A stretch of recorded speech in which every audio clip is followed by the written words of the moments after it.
Good evening, good folks, and welcome to the City of Muskegon special joint work session / general session meeting of the City Commission on this Monday, September 9th of 2024. So we are doing, since we're not meeting tomorrow on the 10th for our normal Tuesday general session, we're combining this for tonight's meeting. So basically work session items are being handled under presentations, and then we'll have get to our business and action items. May I have roll call, please? Oh wait, I'll just jump past prayer and pledge of allegiance. But we don't have anyone to lead us in prayer today, so we're just going to have a moment of silence, and then we're going to go into the pledge of allegiance. If you wish to join us in either the moment of silence or the pledge of allegiance, I just ask that you stand if you're so capable of doing so.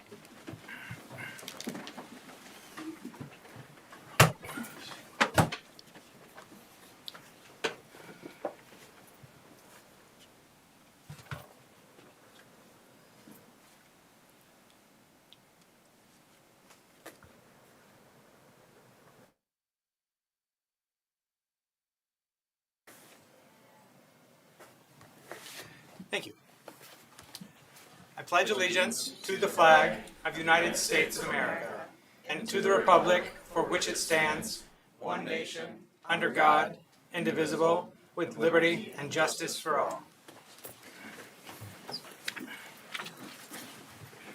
Now may we have roll call.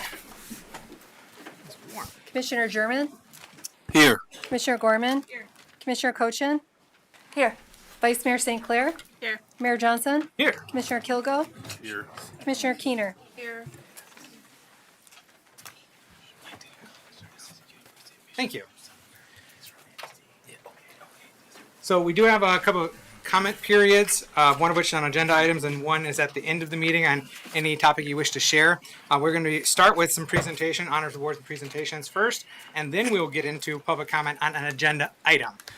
And then we'll get on with our business for the evening, and there'll be another opportunity for folks to give public comment at the end of the meeting on anything you wish to share. Note, during public comment periods, you have up to 3 minutes to give remarks. We are encouraging you to complete a public comment form at the back of the room. Please provide your name and home address and provide that to our city clerk at the end of this table over here. Note, I will not be sharing your home address publicly, nor will I be asking you to announce your home address. That is for our records. I will be acknowledging which neighborhood, if you are a city resident, that you're coming from, or if you are joining us from another city, village, or township during public comment. We also have phone-in comments, so if you're not able to join us in person and you're watching from home or wherever else around the world, because this is on YouTube as well as Facebook and Comcast Local Public Access Channel 96. So folks can watch and phone in during public comment times. That phone number, just so you're ready for it, don't call right now, is 231-724-6721, just so you have that at the ready. All right, we got our first public comment form. So, first up, we're going to have an excellent recognition of Joshua Force, who's Michigan Sexton of the Year. And so whereas Joshua Force, who began his distinguished service on April 13th, 2015 as an LSM-2 in the cemetery, has been honored with the prestigious title of Michigan Sexton of the Year, awarded by the Michigan Association of Municipal Cemeteries in recognition of his exceptional service and contributions over the past 9 years. And whereas Joshua Force was nominated for this esteemed award by a coworker, highlighting his outstanding reputation among his peers for his reliability, willingness to assist his coworkers, his ability to maintain a sense of humor, and his calm demeanor under pressure. All qualities that have made him an invaluable member of the team and a respected leader in his field. Whereas Joshua Force has shown exemplary composure and commitment to safety, especially in the situations where his work involves potential dangers, and has taken proactive measures to ensure the well-being of his colleagues. And whereas Joshua Force is highly esteemed for his outstanding customer service, consistently assisting the public with professionalism and patience, even in the face of challenging or difficult situations. And whereas the City Commission wishes to formally acknowledge and celebrate Joshua Force's achievement and the recognition received at the Michigan Association of Municipal Cemeteries Conference on August 22nd, 2024, now therefore be it resolved that I, Kenneth D. Johnson, Mayor of this magnificent city of Muskegon, and speaking on behalf of our City Commission and citizens of Muskegon, do hereby recognize and honor Joshua Force for being named Michigan Sexton of the Year and express our deep appreciation for his outstanding service, dedication, and the positive impact he has had on our community.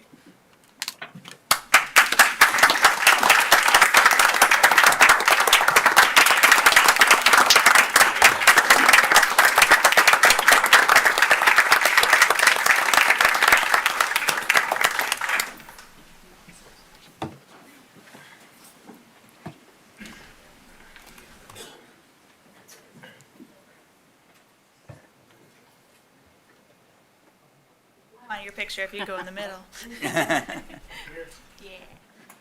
The radio station WWF 36 in its area, transmitting on a frequency of one. Thank you guys. Thanks. Really warm in here.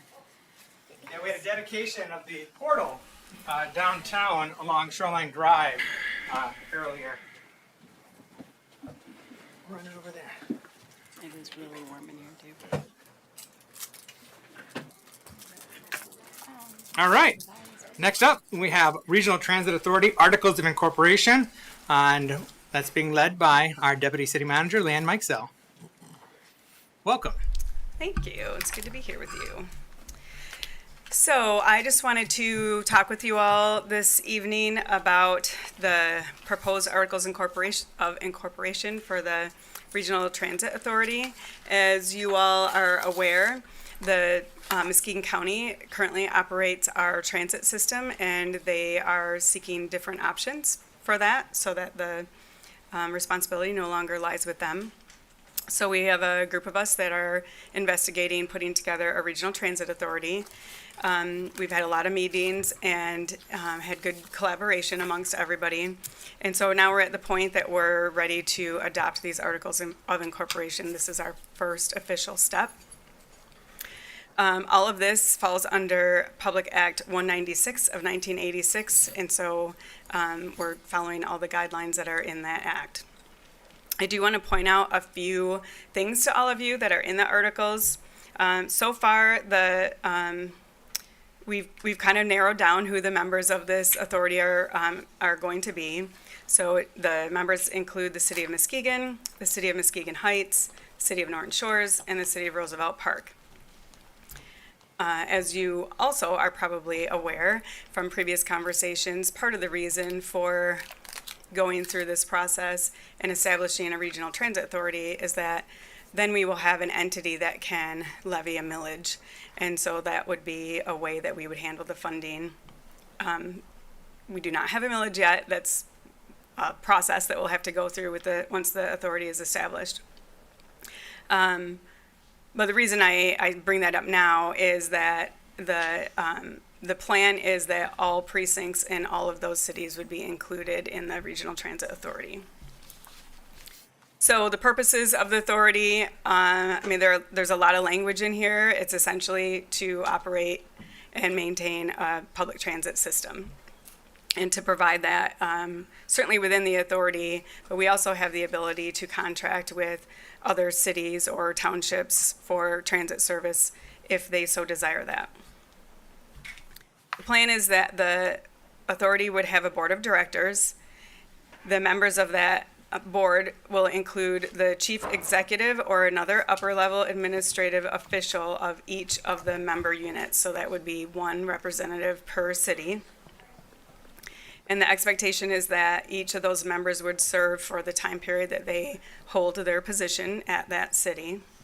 And each of those still serves at the pleasure of the legislative body of each of those municipalities. So essentially, for example, if I'm going to remain as the representative for the city of Muskegon, I would do so at the pleasure of you, all of you. Each director gets one vote. There's no weighting, meaning W-E-I-G-H-T-I-N-G. None of the members are compensated, and the board would indemnify each director. All of the meetings are subject to the Open Meetings Act. So getting further into the property tax levy, That's, like I said, one of the main reasons for doing this is having a stable funding source. Until we get to that point, though, because we all know that will be a process, each of the local governments that are members of this authority would have a local share. And so these articles define what that share is, and we all have been contributing toward the transit system, and we would continue that contribution until we were successful in levying a millage. We're giving ourselves 4 years to get this millage approved. If we reach that point and any of the members would like to leave the board because we have not been successful, there's provision in the articles that the board would not unduly withhold that request. There are other ways that any of the members can be released from being a part of this board of directors as well. Those are all outlined in the articles, all following what's in Act 196. Also wanted to let you know that the articles can be amended, and any amendment would have to come to each of the legislative bodies. So I would have to, if I'm the representative, I would have to bring it to you. And those would have to be adopted by a 2/3 majority of the legislative bodies. And then lastly, back to members being able to be released, there's also a provision, in any year where the tax where the levy is expiring, it makes it a little bit easier for each of the members to get out at that time. I should also mention that if one of the members decides to leave during the duration of a tax levy, then they are still responsible to pay that whole levy throughout that time period, even if they decide to leave the board. So I also want to let you know that Jim Kuntz from Muskegon Area Transit is here. So he's much more familiar with these things than I am, and probably has even read the whole act. So if you have questions, if I can't answer them, Jim probably can. Excellent. Thank you, Deputy Manager Mike Sell. Commissioners, you've also had an opportunity to review the actual articles of incorporation that were included in our packet. Do you have any questions with regard to the articles of incorporation for this new transit authority, or to the process and what's to come if we continue moving this forward? Commissioner Kilgo. Thank you. We did talk a little bit about this, and I have two kind of pressing questions for myself. The first being, do you know what rate millage we're looking for? And because they'll have to go out separately from our municipality versus our neighbors who are a part of this, do you know what we'll be looking for from our constituents for a millage? We have not made that determination yet. What we'll need to do is really understand the current costs of the system, what we might want to change in the system, so that which would impact the budget. And then one of the things that I probably should point out to all of you is that currently MATS is unable to collect all of the federal funding that is available because there are match requirements, and we have not been able to meet those match requirements. So that would be another thing that would go into the calculation of trying to understand what the millage rate should be. And then my second question, because those will have to be voted on if they're not passed, and this is kind of what I had asked this question before, but just so I can understand it a little bit better, our greater Muskegon area definitely needs the transportation, so I'd love to see this come to fruition. But if the public doesn't vote for these millages, how long would this program be able to last? I guess that'd be a better question. Like, how long would we be able to continue funding the program, do you think? I would imagine we could continue funding it as long as we wanted. We're giving ourselves 4 years, thinking that that gives us enough time to try it twice. And my feeling is that after 2 tries, if we still did not pass it, we'd go back to the drawing board and see what needed to be done. Jim, do you have anything to add there?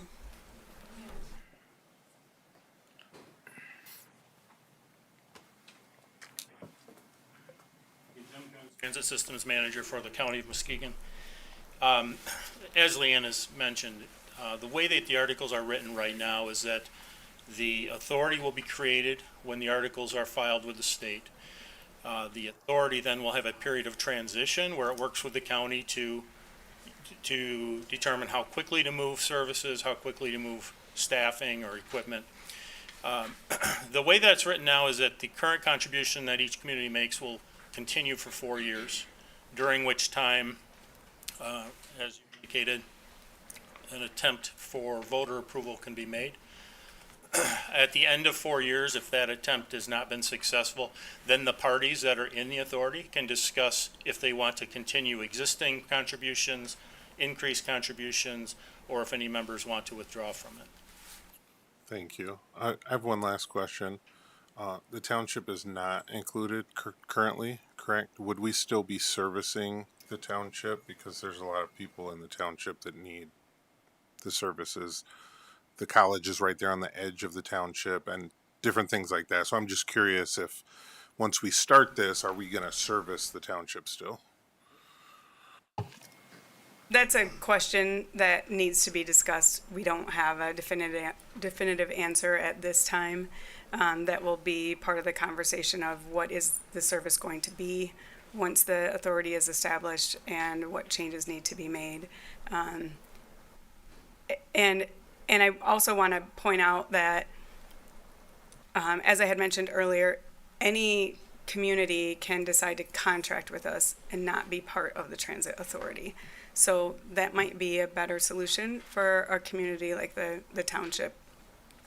Awesome. Thank you. Anything to add? Thank you, Commissioner Kilgo. Vice Mayor St. Clair. Thank you. So we are currently paying now towards the transit system. It's part of our annual budget. Right. And if I understand this correctly, we have a 4-year runway paying generally what we are paying now to sustain this until we either pass a millage or try something different. Okay. Correct. So it's not an increased cost, it's a continued cost. Correct. Okay. If the millage passes, then our budget will be reduced. Right. Okay. So then that leads to my next question. If we take this on and we are able to pass a millage, would that give us new opportunities with the transit system that aren't currently available? Very potentially, yes. I know as someone who works with a lot of folks that use the transit system, there's a lot of gaps right Right. now, and those gaps have increased a lot over the past few years as costs have gone up and availability has gone down. So I would really like to see the potential that this brings, and especially if it costs us less. That feels Right. like a win-win. And then you sort of answered my next question, but you mentioned that other entities could contract for coverage. Could they opt in as a stable party down the road? I'm thinking I don't know the answer to that. Or the township.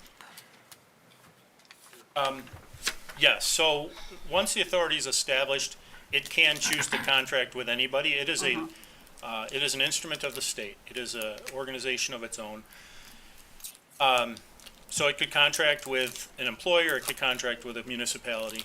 However, another municipality that wants to join the authority and become part of the board and become part of the district could, by vote of its board, ask to join, and then the authority board could accept that. So if we do the heavy lifting and prove that it can be done, we might get other people to tag along. Thank you. I suspect that some are watching to They're see if waiting that to see what happens. we do. Yes. So, all right, thank you. Sure. Thank you, Vice Mayor St. Clair. Commissioner Cochin. Thank you so much for all the work that you've done on this, first and foremost, Deputy Director.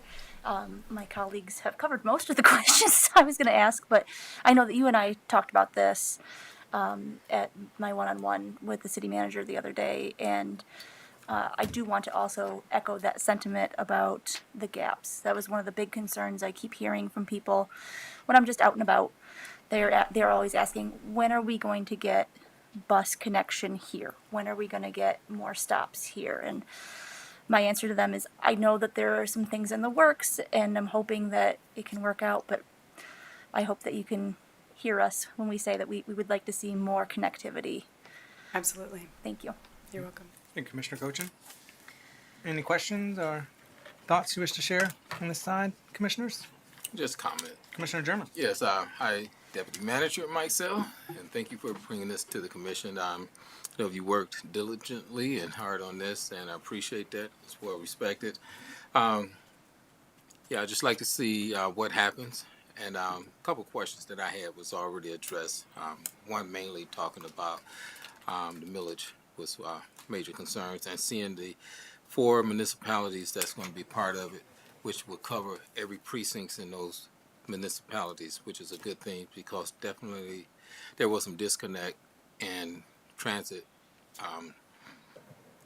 transportation in certain areas, which is essential for people that have to get to work, school, and all of that. So I'm excited to see something being done and something in progress. So Thank you, Commissioner German. Yeah. Commissioner Keener or Gorman, anything to ask or add? All right, thank you. In terms of process and mechanics, so if all the initial parties that wish to create this authority sign off on it, it gets established, the articles of incorporation get filed, and the authority then gets created, and then we have to kick in the same amount that we're already paying into the MATS, the Muskegon Area Transit System, pay into this, all that money will go into this authority. Will then all the assets of MATS be transferred to this authority? Yes. And the authority will be responsible for those assets? Okay.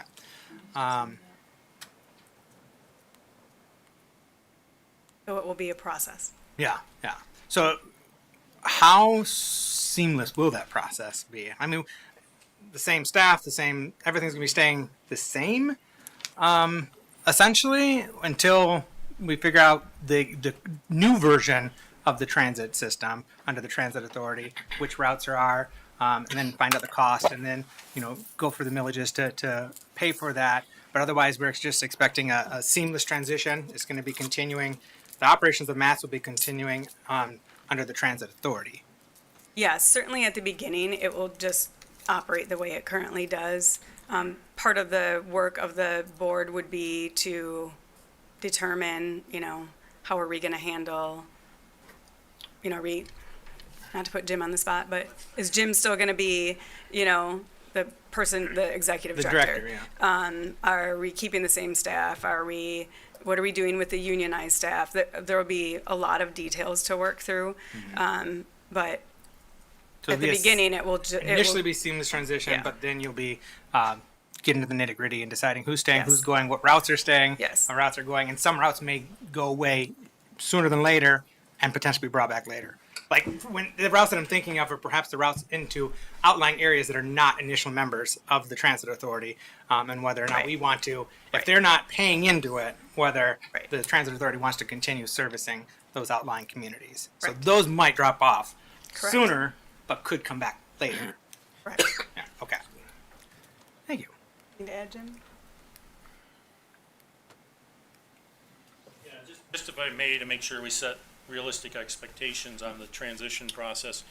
When the authority is created, it will have to go through processes to be recognized by the Federal Transit Administration as a potential grantee. It will have to go through process with the state of Michigan to put everything in order to be able to be a grantee.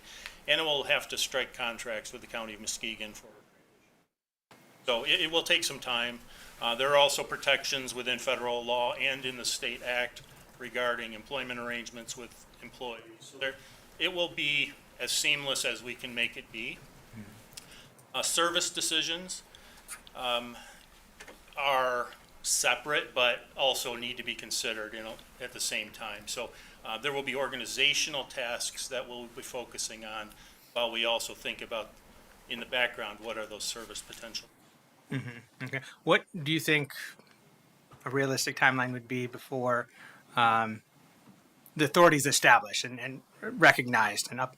Well, the authority will be established within, I think it's 30 days after we file. But then the board will meet and it will have to determine what its first steps are. If I were being asked by the board, which I haven't been yet, I would think that a couple of years to get operationally and organizationally structured would be Okay. appropriate. And again, we have the 4-year clause within within the articles itself And to that's try to complete that. that clock starts ticking when the articles of incorporation are all filed by. Okay. So you're looking at potentially 2-year organizational restructuring, and then we'll be going for the millages and give us 2 years in the latter half of those 4 years to. That's my best guesstimate and I guess recommendation for a time frame. Okay, good. It's good to know to put that in context of what the real life implications are going to be for our communities. All right. Speaking of the county, though, is the county going to have any role going forward? Are they going to contribute in any capacity, or they're done? I mean, their contribution is handing over the assets. But are they going to have any ongoing role whatsoever? So, without taking a lot of your time, the county's been operating it for 50 years. When it started as a county department, it was after a study that said, hey, the community should form an authority, but if you want to move quick, have the county run it. So the county took it on. 50 years later, here we we've are. been doing that, and now we're back to looking at this. The county's position has been now, and they passed a resolution again August of last year, to say that their intent is to get out of it and to ask for, and to help with an orderly transition of the program to an authority. Okay. Again, they may contract something with the authority at some point, but it is their intent not to be a partner at the table once this is. Good to know. Thank you.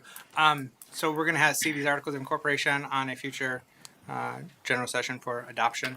Will be Yes, later in September. our second not our second, our September 24th meeting. We expect that. Okay. At which time that we'll be formally appointing the representative and the. I don't know, No? is that happening at the same time? It would be. Okay. Yes, it would be Okay. helpful. Let's do that. All right. And I'll then the add that. backup designee. Okay. Yep. And I presume you will be willing to continue serving in that role if the commission so chooses to. Absolutely. All right. Excellent. Thank you. All right. Next up, we have Port Development conversation being led out by our city manager's office, and we have some guest presenters today. Yes. While Mr. King Street gets set up, I will kind of set up the conversation on what we're going to be hearing and talking about as this presentation goes forward. So a couple months ago during a Legislative Policy Committee meeting, we heard from representatives of the MARTDOC regarding some proposals that they had about reimagining port activity on Muskegon Lake. And since that conversation has happened, we've continued to engage. This is also related to the larger port development and waterfront development conversations that have been happening from the Muskegon Chamber of Commerce, and MARTDOC's a part of those, and Parkland Properties, among others. Most of these properties that we're discussing are privately owned. However, the Fisherman's Landing component, as has been discussed in the past, is part of this discussion as well. So this presentation is to give a little bit more detail on some of the concepts together, and then we'll also talk about how lake access from the east side and the west, and then to the west into downtown could look as a whole. We're not going to be voting on anything today. What I'm looking for from the commission, as I've discussed with, I think, everyone, is questions, feedback, things of that nature, and is there a comfort to continue the conversation moving forward which that conversation would be to formalize a document on what a transition period could look like, or a due diligence period, however you want to say it, on going for port improvement grants to the federal government, how different trigger points would work, and how public access would work, and things of that nature. So, yeah, Well, thanks. I think we're done. yeah, there we go. Yeah. So, hi, I'm Chuck Cainstraight. I've been before you before and recently on other matters, and I thank you. And just note, I get excited when I get a chance to talk about the Port of Muskegon and maritime operations in general. So if I start running on, just give me one of those eye signals and tell me to get on with it. So I don't live in Muskegon. I live in the middle of the state. I've had 25 years to watch the amazing changes in Muskegon and the removal of the brownfield stigma through ample public resources and environmental restoration. And congratulations to all those who participated in shining the image and the changed image of Muskegon and Muskegon Lake. We've also now seen benefiting from that is a lot of public and private investment in residential growth throughout the city, which is needed. We've seen reports recently about those housing demands and housing shortages. And in general, we think that the public access, the community access, and quality of life in relation to Muskegon Lake has also greatly improved. That's just our opinion, and having watched it for so long. So congratulations on that as well. The companies that I have a chance to represent, Port City Marine Services, Sand Products Corporation, and West Michigan Dock and Market, have been a part of your community almost a century now. A century here in Muskegon, over a century elsewhere throughout the Great Lakes. We just passed our 100-year anniversary this year with the celebration in our company. So we as a company remain committed to operating a modern and sustainable maritime trade on the Great Lakes and terminal and port operations in Muskegon Lake. We remain committed to that.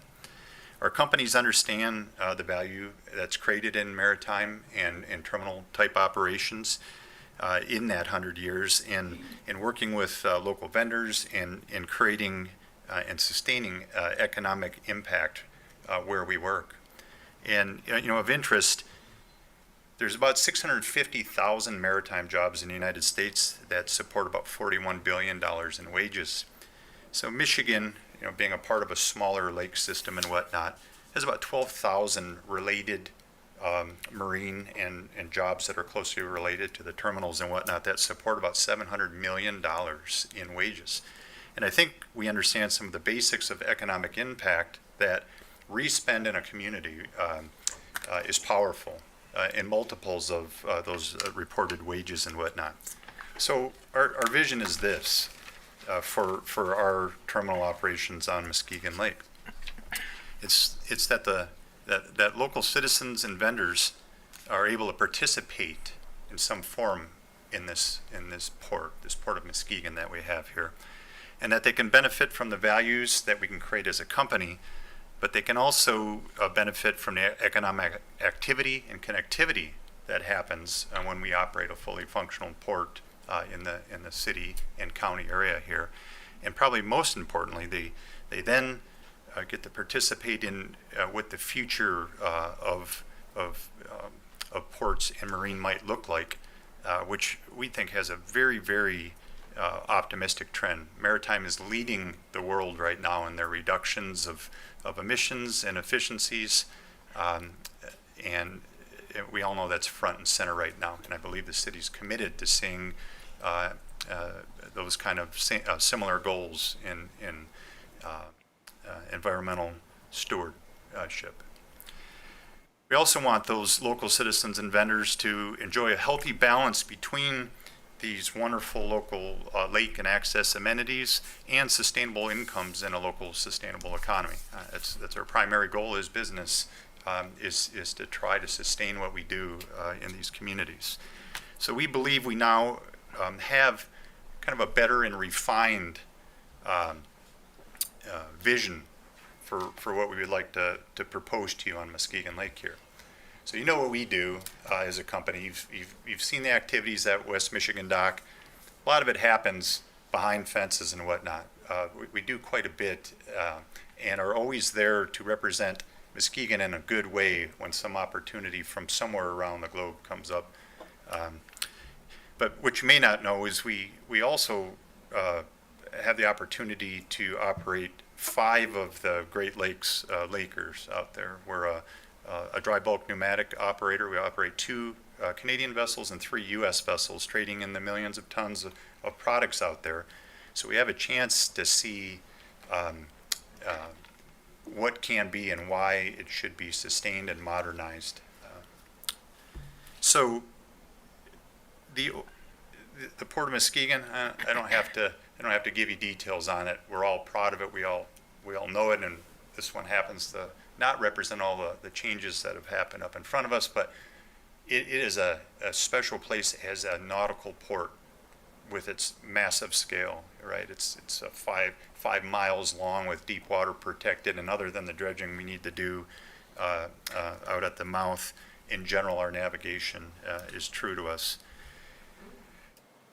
We have downtown Muskegon, and again, an important part of the perimeter of that same port, right? So you can see where we sit. We've got that odd-shaped dock with the triangle cut off it over right outside of downtown, and what a beautiful place downtown has become and has the chance to continue becoming.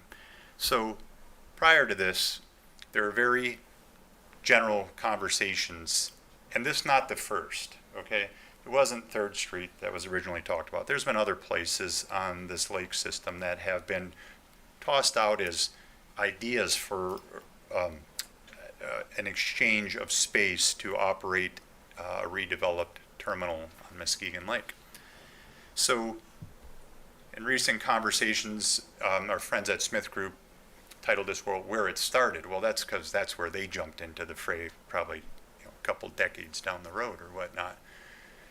And this is even further than where we started, because this starts to introduce the idea of perimeter access. You see those green spots around the Mart Dock or green belts or whatnot, and you're going to see different iterations of this. But the idea starts being that instead of just a parcel swap, where you swap parcels and everyone goes and does their separate thing, and yes, that swap is for the portion of Fisherman's Landing that has the current campground on it, and we know there's some differences of opinion, but we feel that the way the campground seems to be operated in a privatized fashion, that there's more we can do for our citizens and our Muskegon community members. And I think we're going to try to explain that to you here.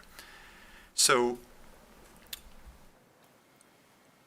we took the opportunity to perform some background planning on this and start looking at feasibility and whatnot. So this is your Fisherman's Landing.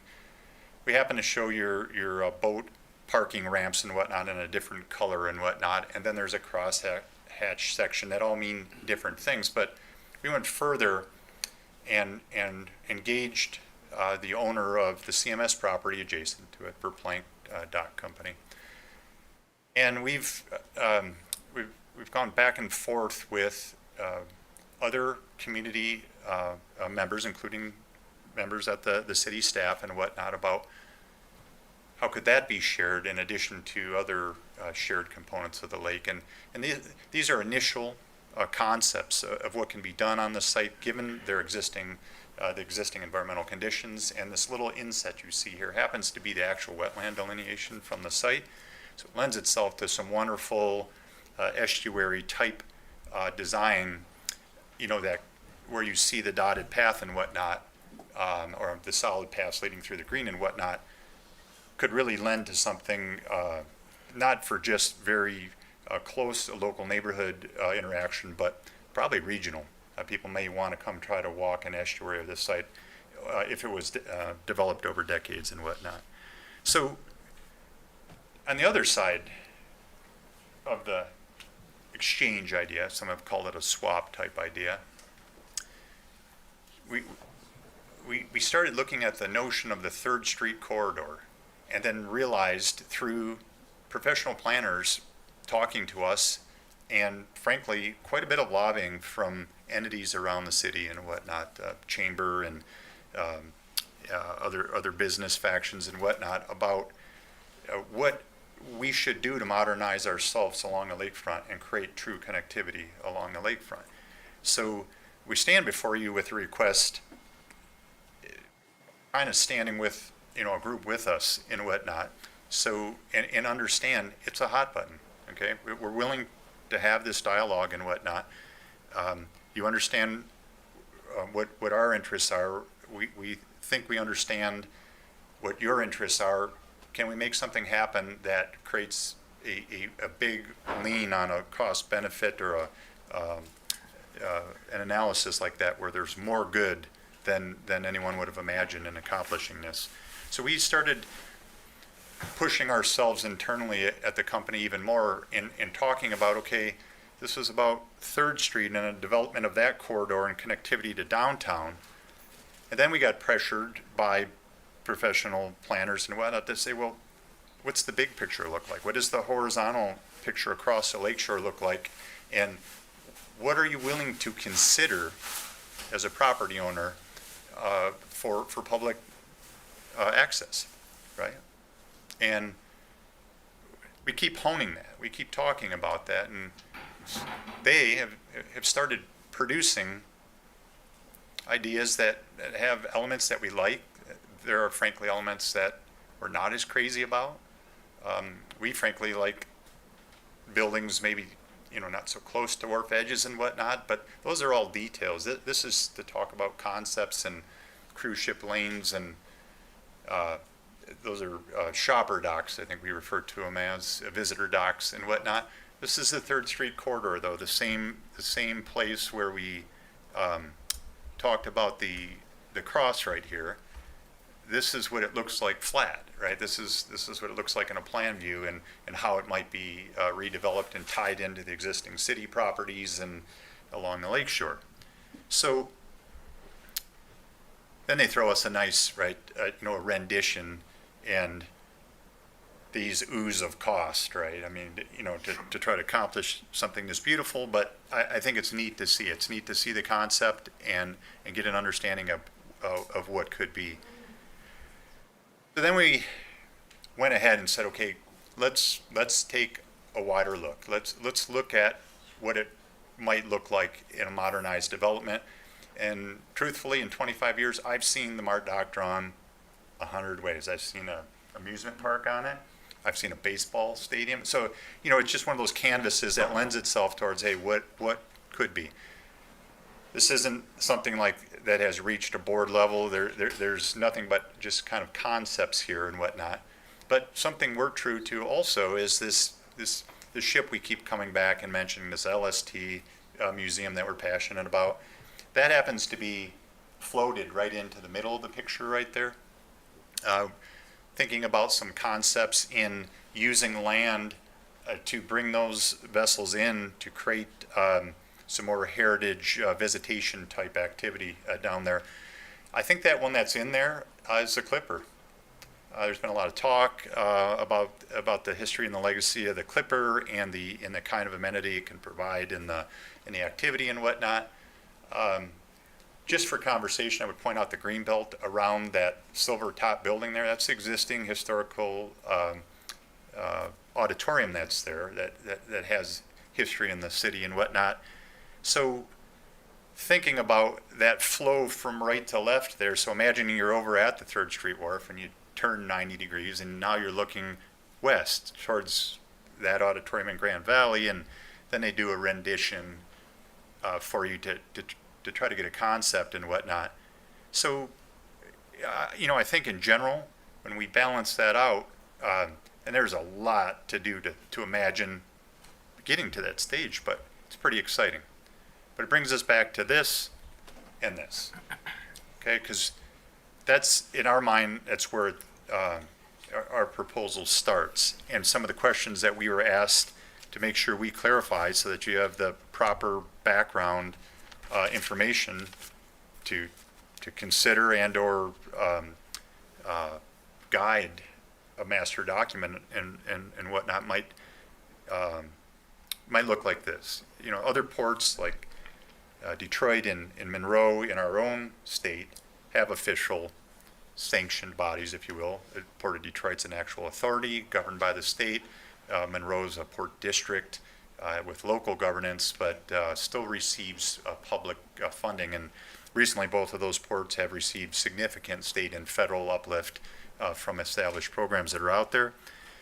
Chicago and Milwaukee, if there's anyone from Milwaukee here tonight, I saw the Port of Milwaukee car in town. I think they're here for a function tomorrow. Burns Harbor, our regional ports and whatnot. Those are official boards, those are official sanctioned authorities, but they're intermixed with many private terminal operators within those ports.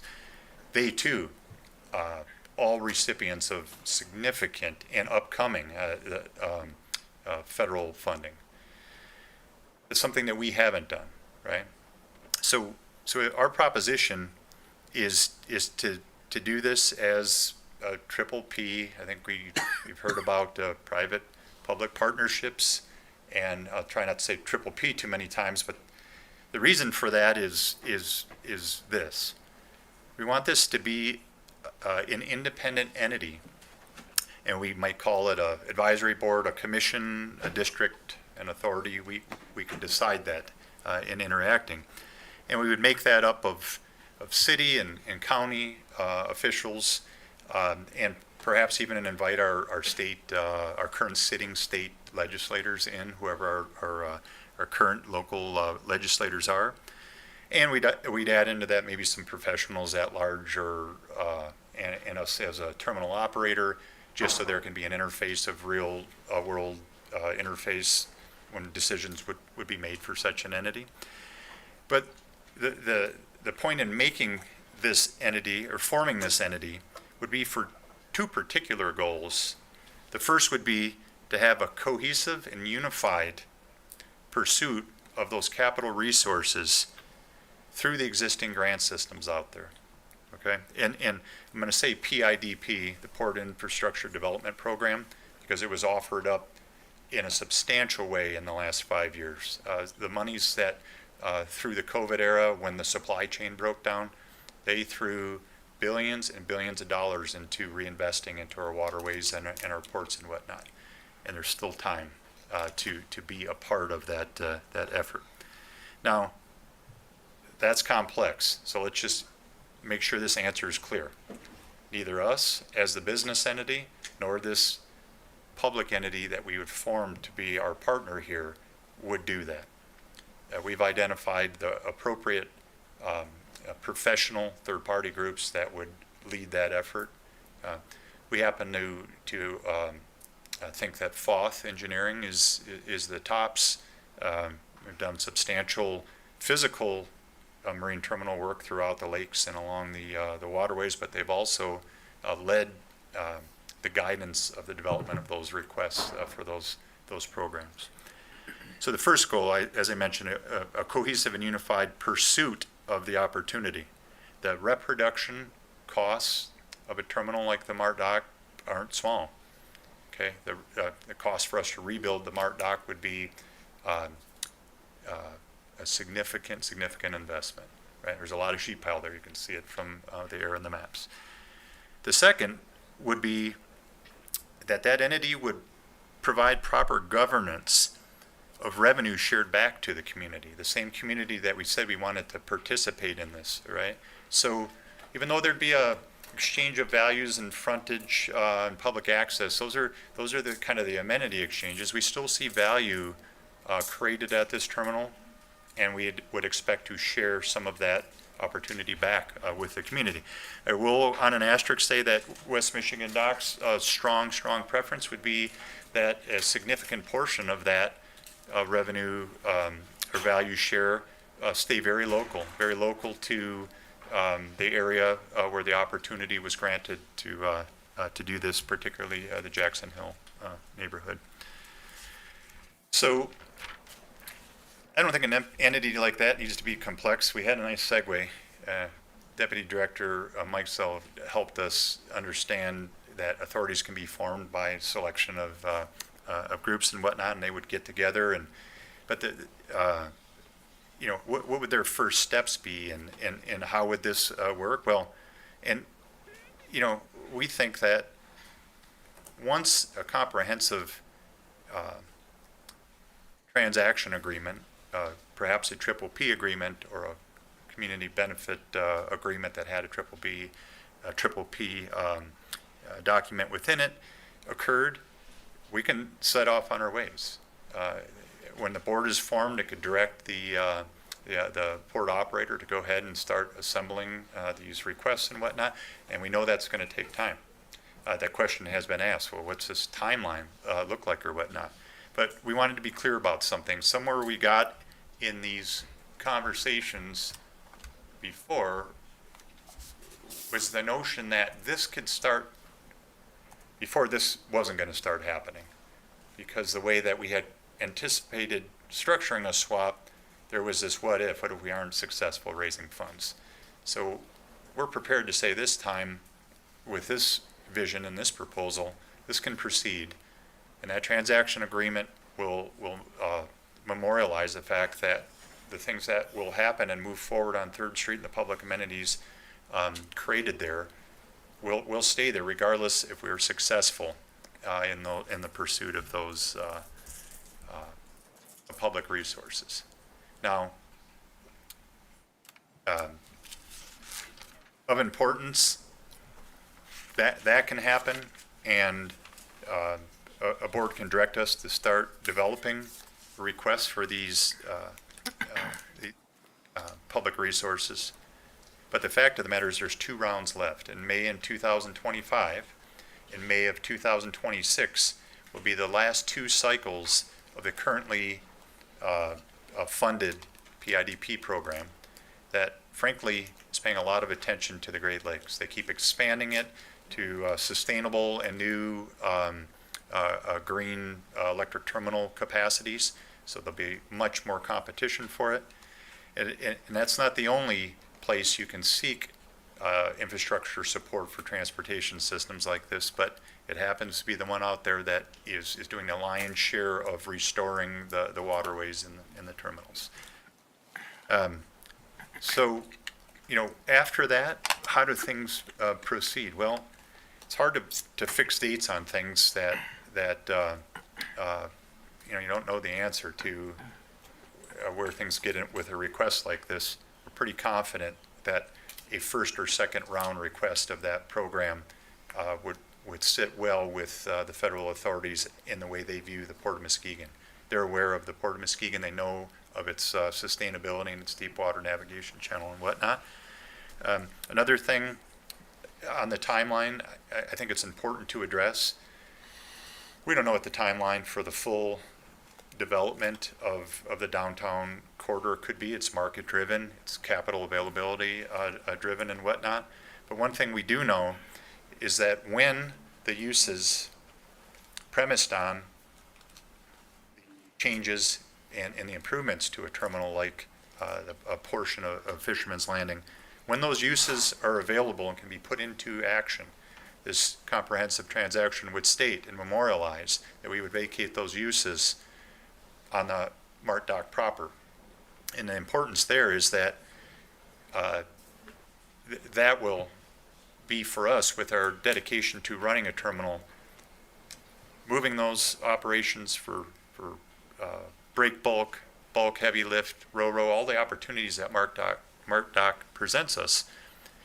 If they're available elsewhere, we'll vacate them and drive redevelopment forward in doing so.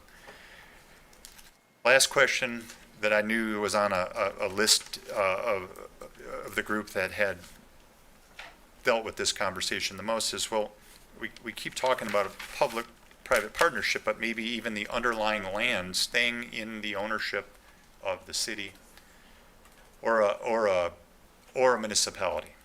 And frankly, we believe that could be the city, that could be a city-county blend, it could be the county if the city felt that was the best fit. And the reason for that, in discussions with Foth, engineering and other planning groups, there's a general perception that for triple P transparency, right, we're the private end of that triple P, we generally get looked at with tight eyes when it starts coming to public investment and whatnot and being involved with that, then you get scrutinized right after it, right? Because how would you dare invite the private business sector into such a investment? We like it for the reason of that transparency and the public perception of capital investment in a feature like that. And many state and federal programs, they require municipal sponsors. We, again, back to those two goals, that one being that cohesive approach to this, it would have to be an all-in effort. This truly would be the Port of Muskegon joining in this effort to do this and reproduce this, with the hopes that it could create its own connectivity and then all those things that I've had the chance to speak to you about before. Marine is exciting environmentally. Marine's dominant as a mode of transportation. It's much more than rail and much more than rubber tire trucking. I won't tell you about staying connected in our economies and economic impact. We won't get into the reasons for keeping this business here, other than to say you can have both. I think we have got this conversation to a point where Muskegon can have public use on the east end, displaced not very far away from where the request is, perhaps connected to and enhancing Richards Park. You could see its connectivity both ways in this purple representation, from the downtown roundabout on 3rd Street, which if you haven't gone and stood in that and looked down to the lake with some of the tree trimming that went on that parcel, shows what could happen there, as well as this nice rendition that they did, of course, if you can imagine looking out there. We think you can have it both. We'd love to partner with you in seeing that come to light. So that's all I have, and I think we're in a work session here, so if you have any questions, I'd be glad to answer them. You can say as little or as much as you'd like. Thank you, Mr. Canestreet. Mr. Manager, do you have anything to add before we get into commission questions or discussion? No. Okay, thank you. So we're not necessarily here to get into way deep into the details and the nitty gritty or the weeds on this, but just have an evaluation of the overarching concept. And is this something that we as a city wish to continue the process? As Mr. Manager mentioned earlier, we did have a legislative policy committee meeting earlier this year, in which Sam Products was there and presented on their desire to upgrade Yes. port infrastructure operations and potentially pursue an initiative like this. I'll just say, overarching, conceptually, I think there's a lot of value that this presents. That this is could be a very significant opportunity for our community in terms of preserving and enhancing recreational value and public access, as well as environmental restoration, because that east end, we're talking about recreating and preserving wetland areas along the Muskegon River and potentially tying that into Richards Park and enhancing and expanding the recreational value over there, but still pursue economic development as well, which is important. So looking at environmental restoration and conservation, looking at recreation and looking at economic development.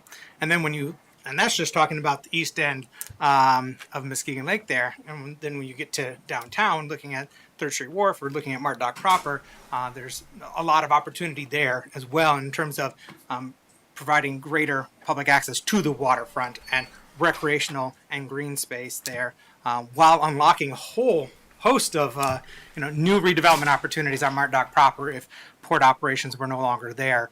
From the potentially a maritime museum where we see bringing together the LST, Milwaukee Clipper. I think it's very much would like to see a permanent home for Milwaukee Clipper somewhere. And so this rendering is a very nice depiction of how it could be potentially accommodated downtown, and the pairing would be nice.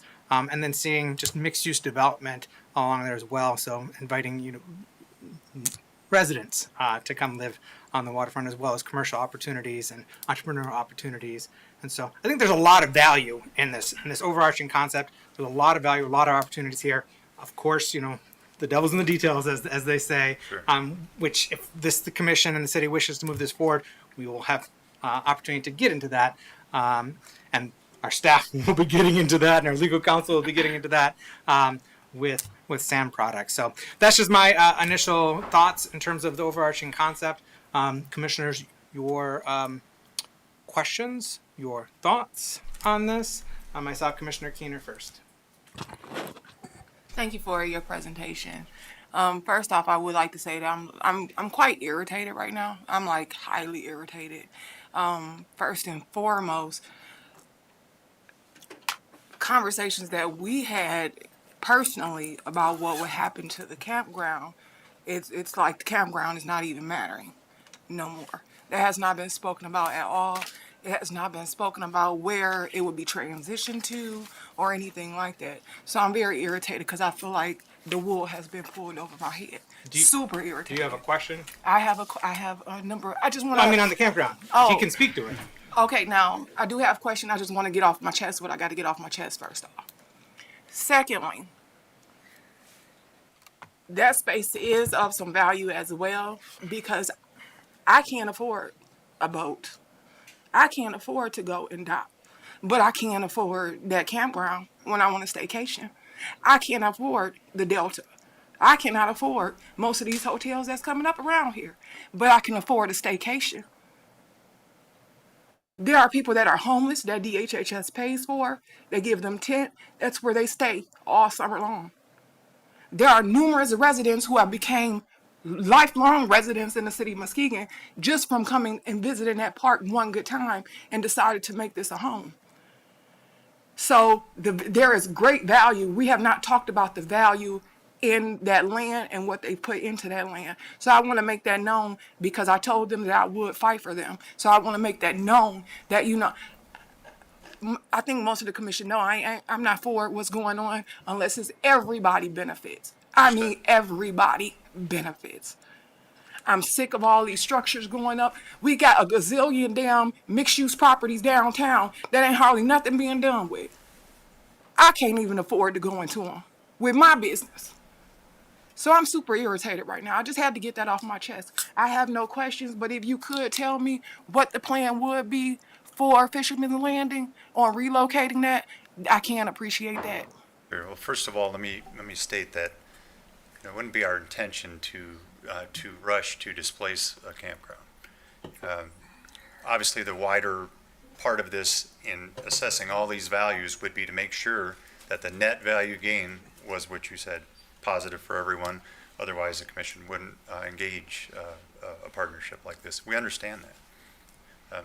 We brought this forward in a way to try to prove that we can create the values and the economy and the type of business that's good for that local area.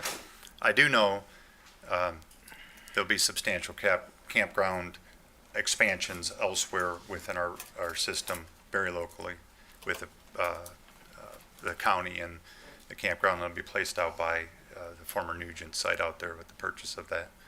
And I can appreciate, though, where costs are. I hear you clearly, and I like the phrase staycation myself because I know that then that means a lot to you, right? I know it's a nice feature out on your lake. Our perception, as I said, was that the use of the campground out there maybe not local enough, maybe isn't in a time where it seemed to us it became more privatized, and that people from elsewhere and far away from the community were visiting it. I'm interested to hear your comments, as I know your fellow commissioners will be as well. Our intent would be that if successful in raising the type investment that would be necessary to displace the actual campground portion, we leave all the fishing terminals, ramps, parking, and whatnot, so that those features don't take away from the ability to run functions and tournaments and whatnot, stuff that goes on in there and whatnot. The green exchange that you see there, I can't say you can camp there, but I can say that it would be enhanced for a wider local population to enjoy that green belt than we believe, our perception would tell us current people are enjoying it. Again, maybe not to the extent that you've been able to personally enjoy it or whatnot. And if we read that wrong, our apologies. We don't mean to insult you by displacing a campground that's that near and dear to you. We do want to prove to you where we can bring value that will exceed the current status of the campground. Thank you. Thank you, Mr. Canstraight. Just a note too that if the campground no longer operates there, by law we have to provide greater than equivalent recreational value. It does not necessarily mean campground, but greater than the equivalent recreational value. Now, we as a city and a commission can say camping is very important to us, and so we would like that to be a component of the replaced recreational value, if that's what the commission overall would like to see. So there's a conversation that could still be had as part of this, while also having conversations with the county to understand what they're doing with potentially adding camping at Dune Harbor Park, and then there are additional campground facilities at Pioneer Park, which is an expansive campground. I only stumbled upon that last year. I didn't even know how big that was. Went there last year. I was like, wow. I was like, this is a very large campground right on Lake Michigan. It was quite surprising to me. Yeah. Say one more thing on the campground issue. So it's interesting. We have very historical, and did up until divestment of some, but in different cities around the Great Lakes, it so happened to be that all industry gravitated towards everyone's waterfront, and this happened to be in Buffalo and Cleveland, and they all wanted you out of there. Like that, they wanted to redevelop their downtowns, and they wanted to get your terminal out of there. Another local example, I think, is Holland. Holland has moved to ask their main terminal operator to get on down the road and go to a different terminal. So we've seen our private properties depicted in different ways that we had no participation in, because somebody landed it locally in front of a commission or to us and said, well, here's what we're proposing for your property. And as private property owners, which you are, right? You're a community member that has ownership in that. You can understand the irritation when somebody hasn't necessarily let you into that. We're just proposing what could be here. I don't mean to insult on that forward thinking and drawing something over it. Okay. Mm-hmm. And one last thought of mine right this moment before I go to anyone else is that from the very beginning of this, because this conversation started several years ago, from the very beginning, the city has been adamant that we do not lose or give up in any scenario our launch ramp, our public launch ramp, and our public fishing from this area. That would still be there under any scenario. But I did see Commissioner German as well. Thank you, Mayor, and thank you for the presentation. Sure.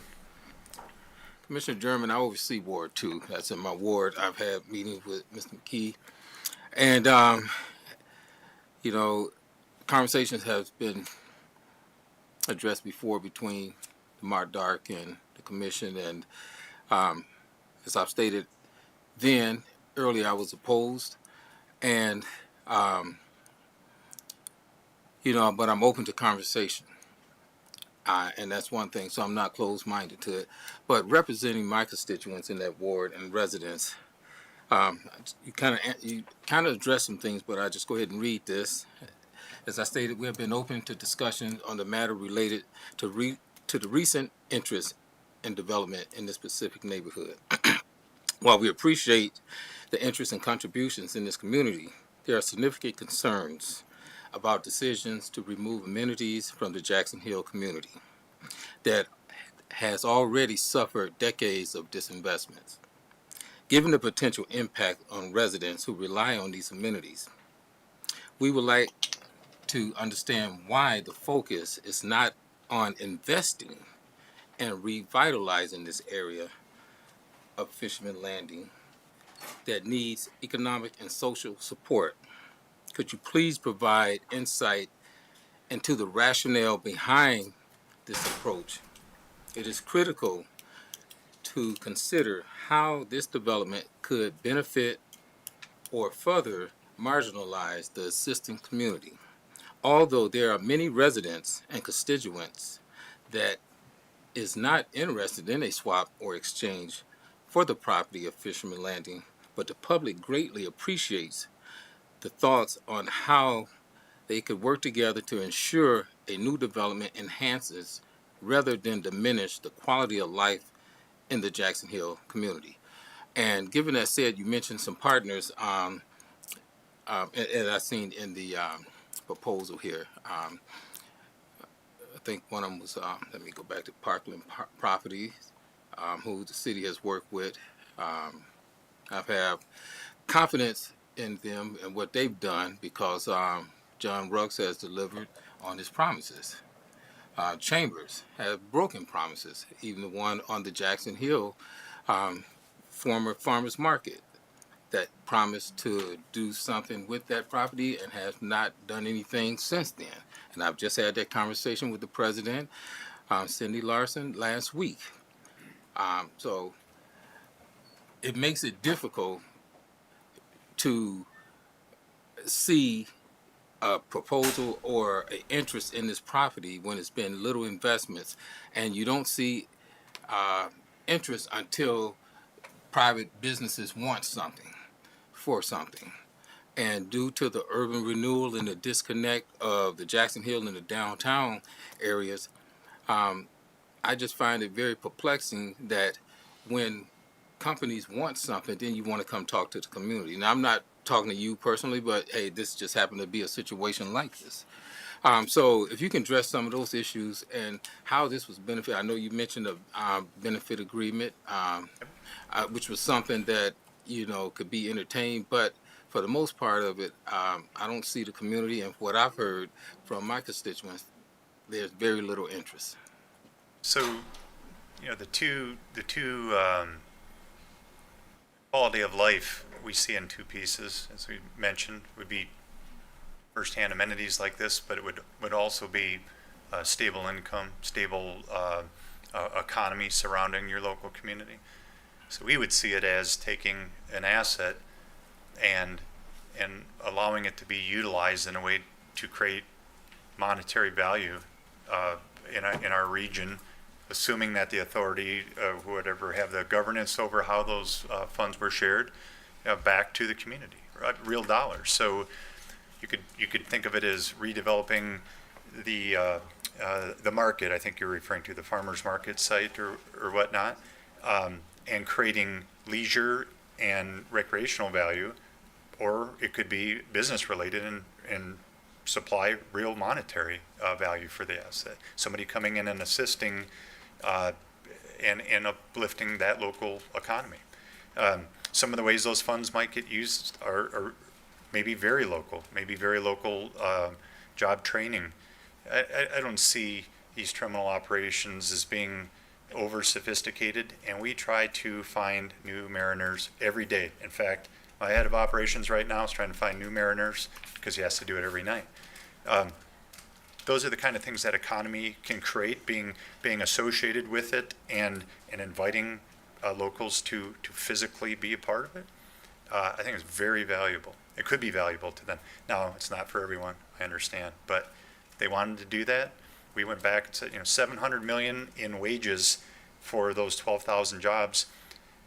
It's going to be an average of $60,000 jobs or whatnot. We hire right out of high school. We help them get their marine merchant documents, and they can go work on a boat immediately. And the kind of wages that they can come out with just a high school education is striking. That's why we are dedicated to this trade, to terminals and maritime. We have 5 vessels worth of sailors and backup crews and whatnot. And I think if anyone could stand here and tell you how to create value in a profession or whatnot, they'd tell you a good example. So I see it is a little more industrial and probably not as attractive as an offer. Hey, let's utilize your asset in order to create economy and money. But that's what we're proposing, is to share that back. and to say to whoever this authority is we set up, it's your decision to make. You're the government, you're the municipality, but maybe that master transaction document should allocate a good portion of those to the neighborhood and or other surrounding region where that use has been offered.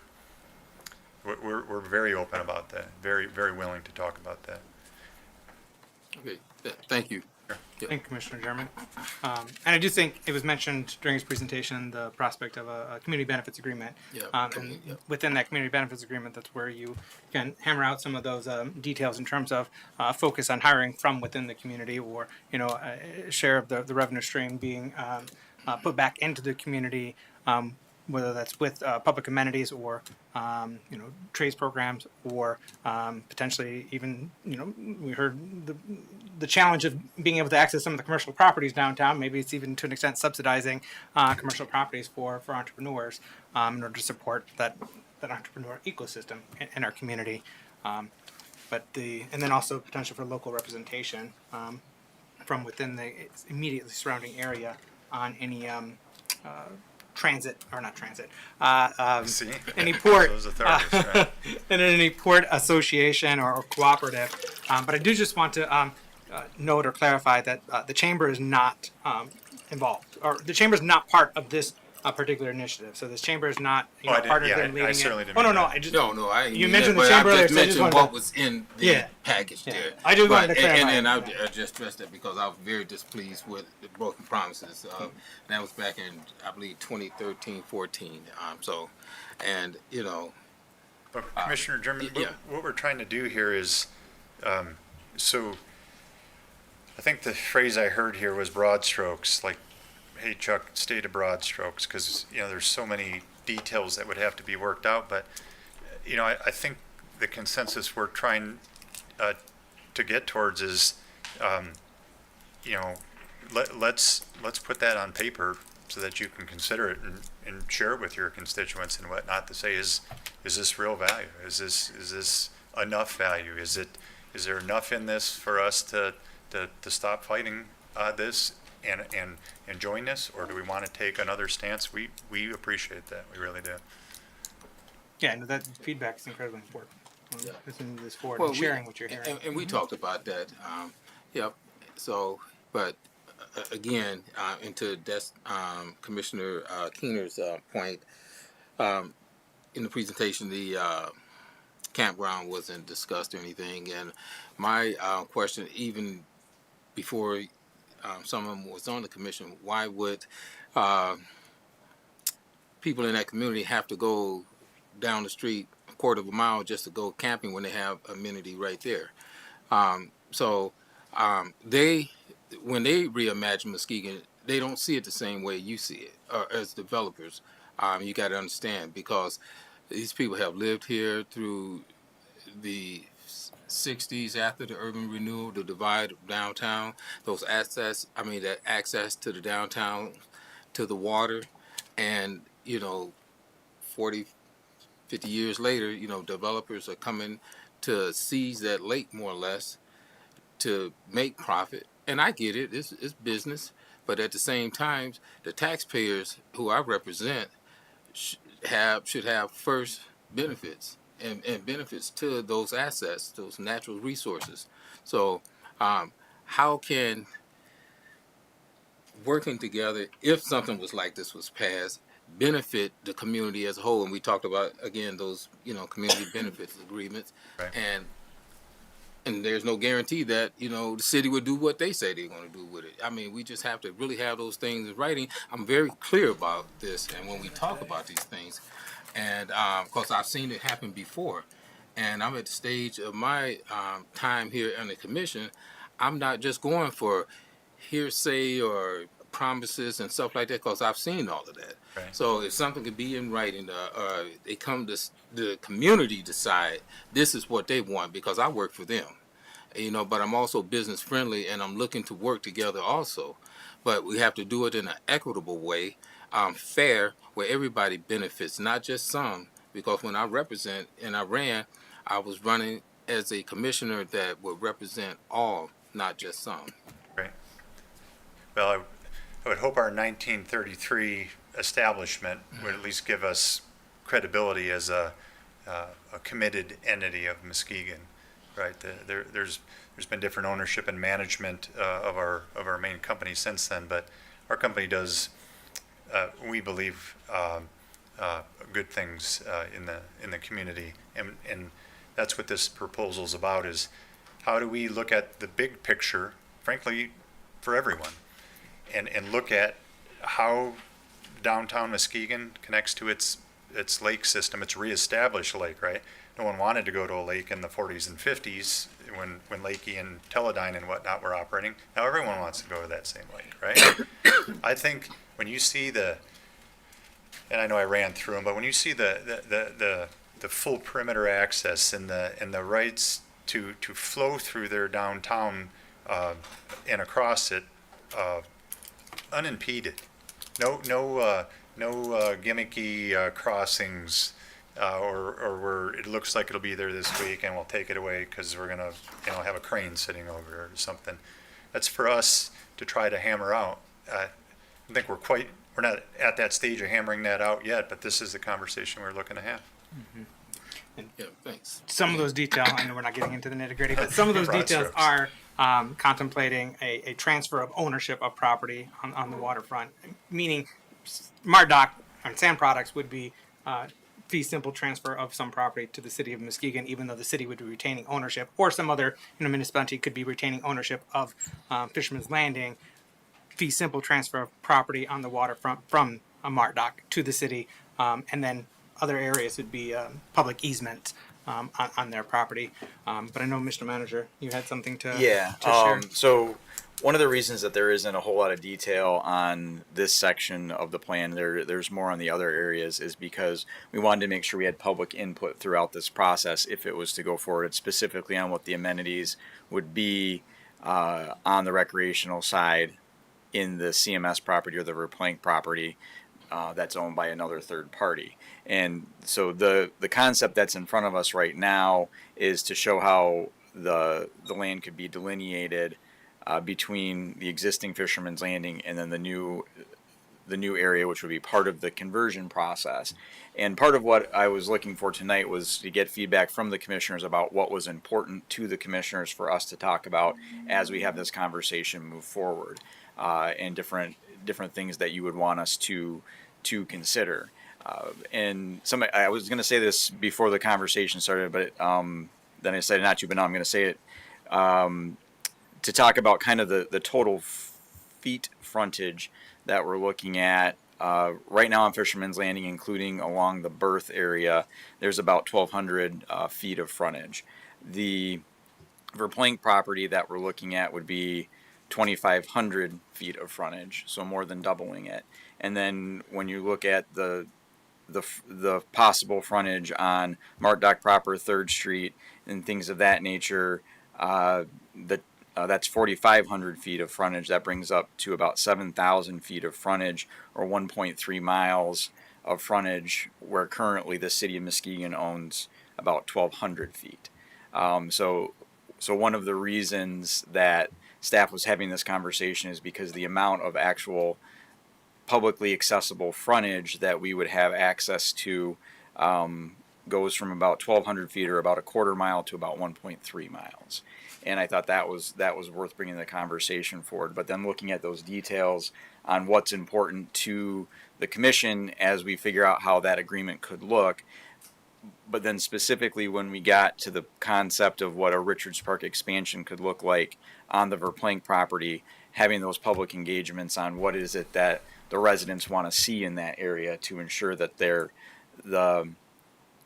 what we're able to offer in that area is what the residents want to see.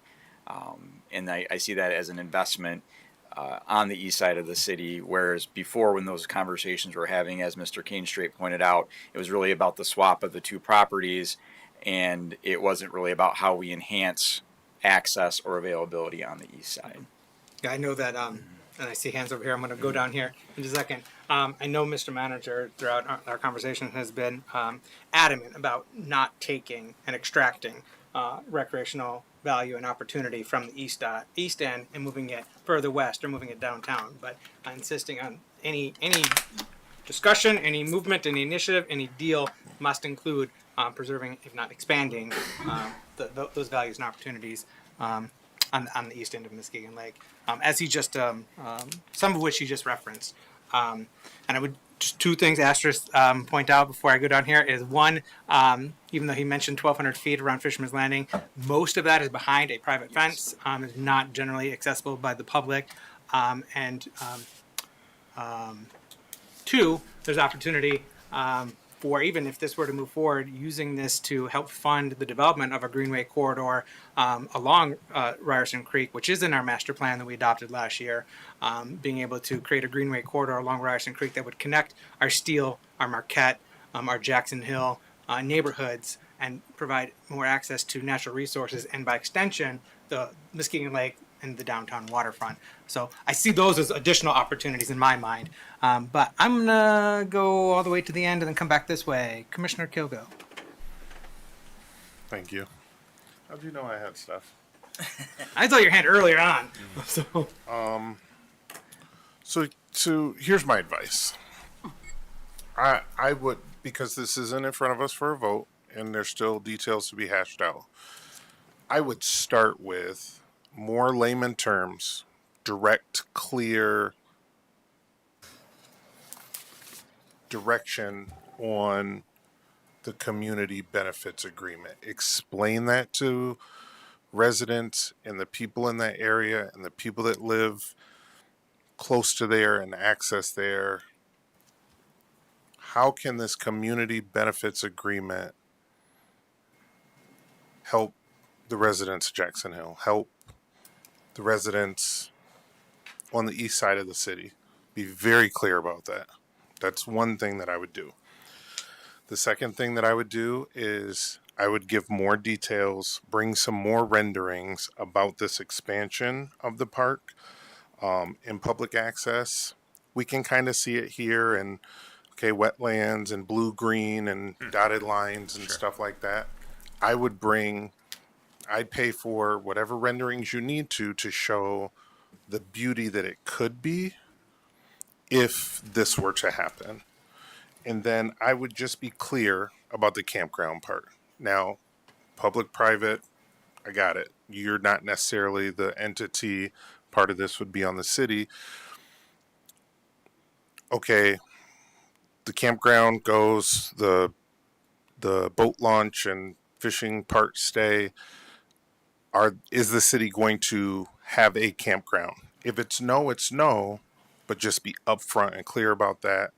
And let's put our heads together and see if there's another way or another property that we can acquire or another part of the city where we can help those who use that property that live here. I understand a lot of people are guests, they come, they camp there, but there are people in the city that do use that property.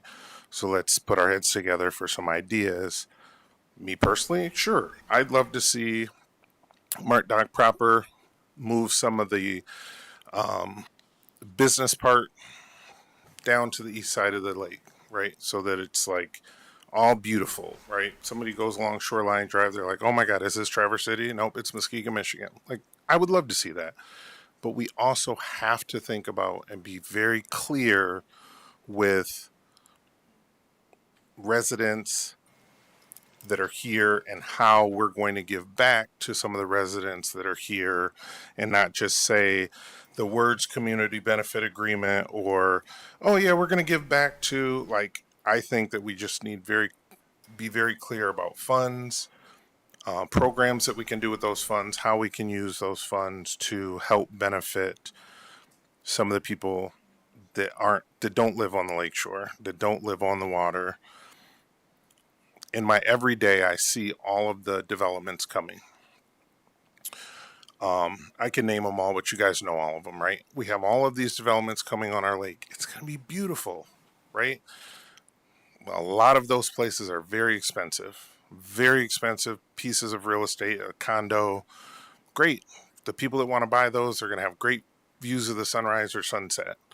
But there are other people that live in the city and they live in their inner city, if we're gonna say the words like community benefit agreement, or we're gonna say things like we're gonna give back to different parts of the city, let's do the best that we can to be clear about what kind of programs that we can put together to help those people. I have tons of ideas, right? But I think it should be a big group effort between private developers, between nonprofits, between the city, and we come together so that we can help more people in the city as a whole, not just the people that live along the lakeshore. Thank you, Mr. Kilgo. Do you have anything to respond? Right, just a second. I just want to give you an opportunity. Commissioner Kilgo,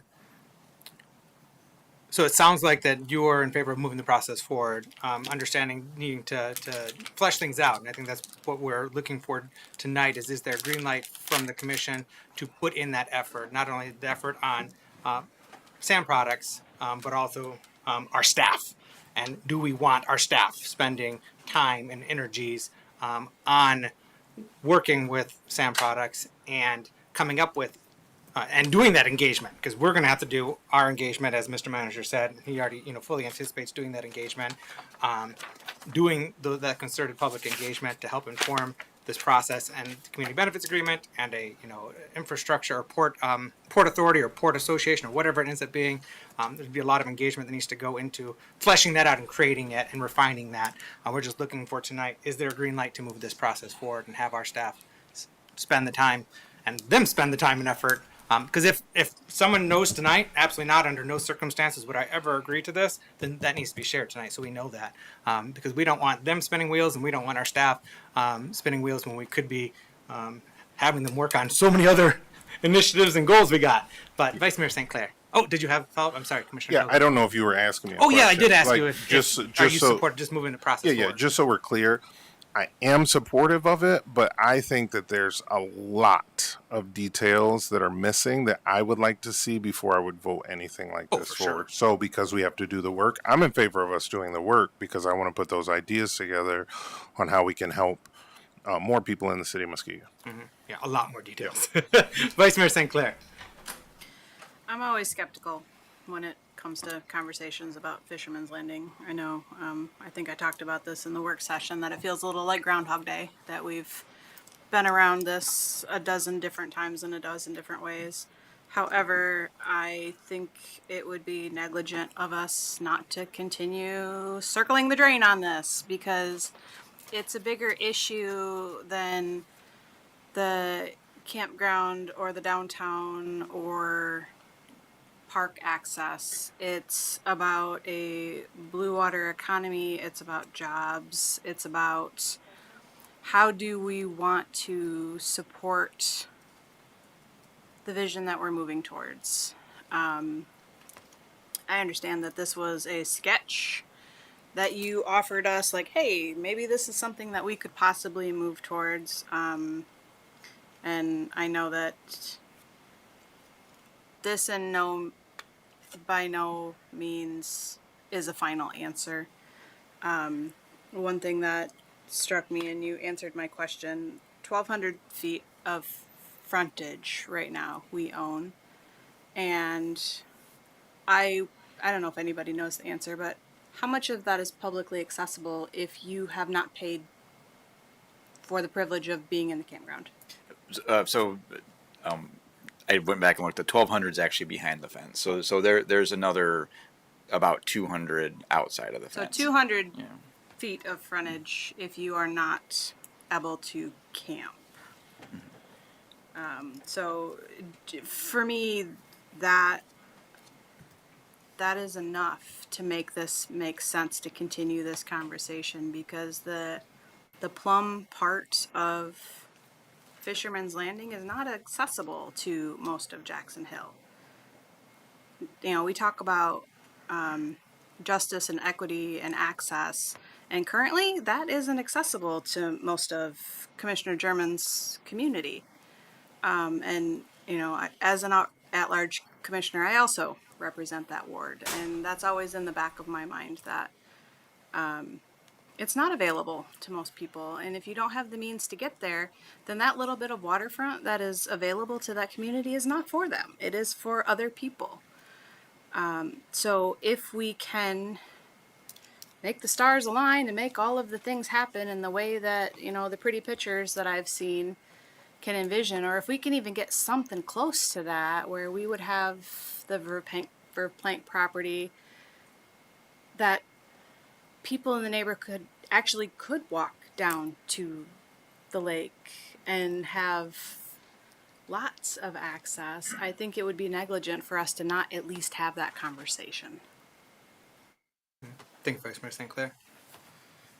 Before I go on, do you have any thing you want to share with us right now? I'm giving you an opportunity after each commissioner, in case you want to, still going give back to the context, broad expound strokes on thing. anything. Thank you, Vice Mayor St. Clair. Commissioner Cochin. Thank you very much, Mr. Mayor. So, when I heard that this was going to be on the agenda tonight, I kind of had another comment similar to Vice Mayor Sinclair, going, okay, we're going to go back onto this again. And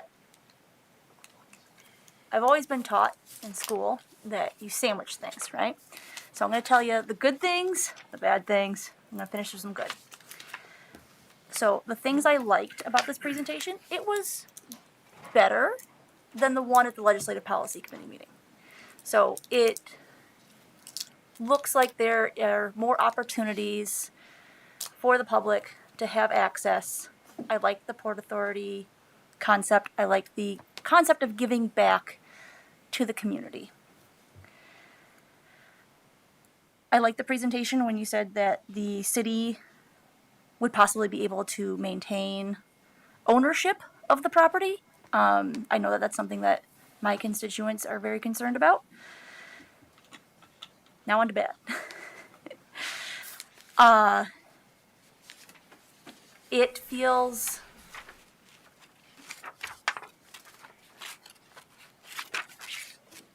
insulting to the community and the people who utilize that resource that there wasn't initial thought about how we were going to replace what is currently there.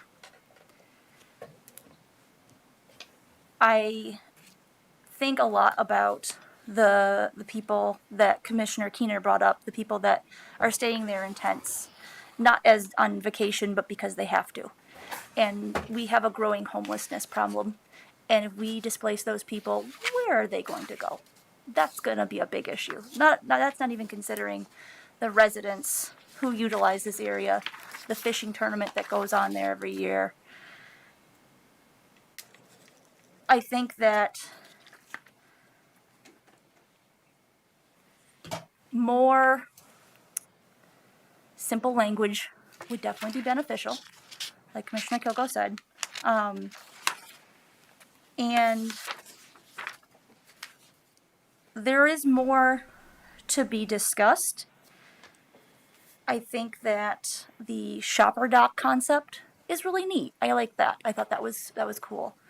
I think that could be utilized by our citizens as well as by visitors. It would be a great idea to bring the Clipper and the LST together. Make it like a destination. I like that. I thought that was good. So that's kind of what my thoughts are on that. Broad strokes of that are, we need to replace that campground if we are going to be doing any kind of consideration on this. I see 25 acres there that could be utilized. Not all of it, but a good chunk of it could be. So that's kind of my broad strokes thoughts on that. Do you have anything before I ask one more question? No, please go ahead. Okay. This is to Mr. Mayor or Mr. Manager. What happens if we continue these conversations? What is it going to cost us?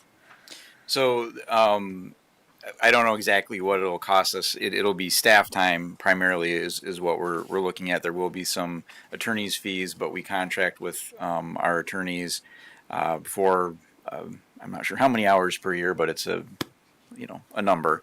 So most of those costs for us are already going to be things that we're going to be absorbing anyway. Mm-hmm. So they're already in the budget for this year? Yes. Okay. And if we don't continue this conversation, what happens? Well, if we don't continue the conversation, I think this is one of the linchpin parts of what the future of Muskegon Lake development looks like. The possibility of acquiring these different pieces of property and making things publicly accessible for the public is dependent on finding a way to continue port operations in the city. Port operations, they can continue in their current location on the Mart Dock without any issue, and but it does remove the possibility of public access in those areas. So we're doing this conversation a little bit differently than what it was done in the past, where a lot of times it was just legal agreements going back and forth between parties, and then the document at the end of the day wasn't something that was tenable for everybody. So we're trying to do these conversations in public to get feedback and understand how to move this process forward. But from looking at how the future of particularly the downtown to the east, the future of what this development of the lakefront would look like, this is a critical piece to that. Mm-hmm. Okay. Thank you very much. I appreciate that. Thank you, Commissioner Cochin. And then I'll go to you in just a second, Commissioner Keener. I have not heard from Commissioner Gorman if she wishes to share anything right at this moment. Commissioner Gorman. Thank you. Yes, I definitely support efforts moving this dialogue forward. And I think it's worth stressing what the city manager said, that this time around, having this dialogue so publicly and very transparently is very intentional because of the lessons we learned when we weren't doing that. And so I really hope that everyone can understand that, and understand too, the private sector efforts behind this are a result of a lot of discussion on their end to get us to this point. They don't have to be, interested in this kind of negotiation, but they're doing it because they understand the incredible legacy this can leave the residents in the city of Muskegon.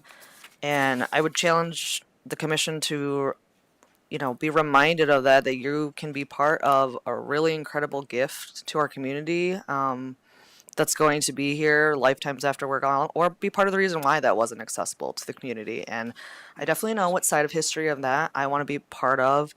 And as we move forward in this conversation, I think it's worth noting, particularly for ward commissioners that also represent commissioners at large that sit on this dais, blanket statements about my residents absolutely don't want something, particularly for commissioners that live in your ward, is not true. And I will not tolerate sitting up here being silent, and I will call out that misrepresentation of the truth, because I feel like it's disrespectful to the office to do that. So I am very excited about this. I'm applauding staff's efforts to make this process collaborative and transparent and accessible to the community. And I'm really inviting members of our community to participate, because this is a once-in-a-lifetime opportunity that I know we've heard they want to be part of. This is being part of the process. So take advantage of that, because the other side of this could be something truly remarkable, truly amazing. And I know we can get there together. Here. Thank you, Commissioner Gorman. Anything to add before I go to Commissioner Keener? Okay, Commissioner Keener. I would just like to add, first and foremost, I really wish this would have been on a different agenda, because it's so much to be said, and there are lots of emotions. And furthermore, when it comes down to it, regardless of where I stay, it's about the people that I represent. And it's always going to be about the people I represent. And if the people that I represent do not care to see a thing happen, then I have to speak on that. And I also have I have many opportunities where it doesn't matter. The needle, if it gets pushed this way, it's going to adjust a whole different timeline of things. So I'm also conscious about those things too.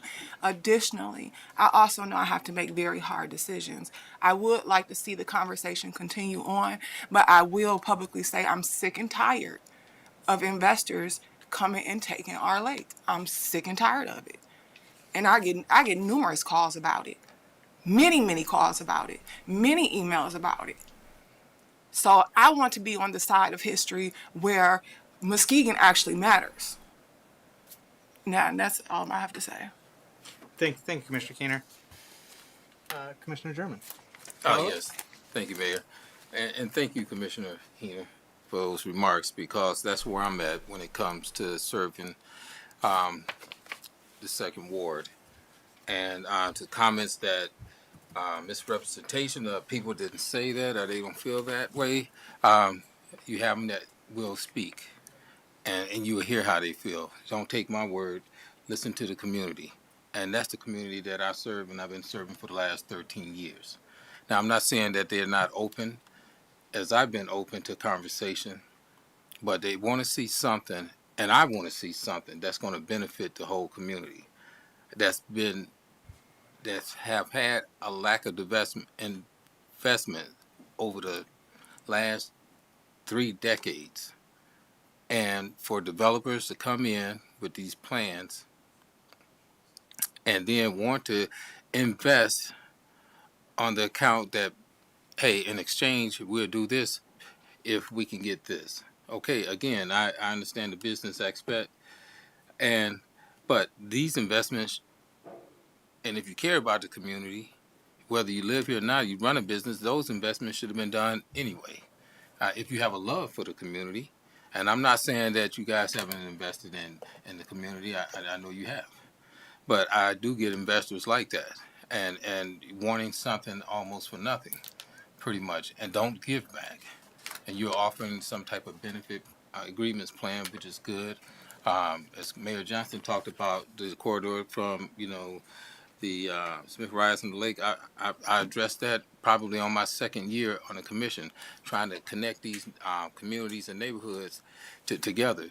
But to see something at this point when so much of the lakefront has been privatized and the public access has been diminished, that's a huge issue for me and the citizens here and the taxpayers. As for a conversation, it's very hard for me to really want to even continue a conversation because of the fact that when you come in front of me, this commission, I expected more. Give me the big picture, the holistic approach of this is what it's going to be. This is what it's going to look like. This community is going to get this. We're going to invest or have developers look at this area. I don't know what that looks like, but I would like to see more. Okay. I have some thoughts, Mr. Manager. Did No, you want to you- jump no, you in go. before? No.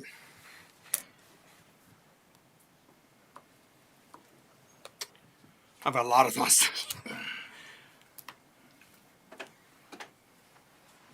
I guess one, I'll just set aside and say that Sam Products has been part of this community for decades, many, many decades. We're approaching a century, and has contributed to our local economy and has been an integral part of making Muskegon the port city. And also, Sam Products does give back without,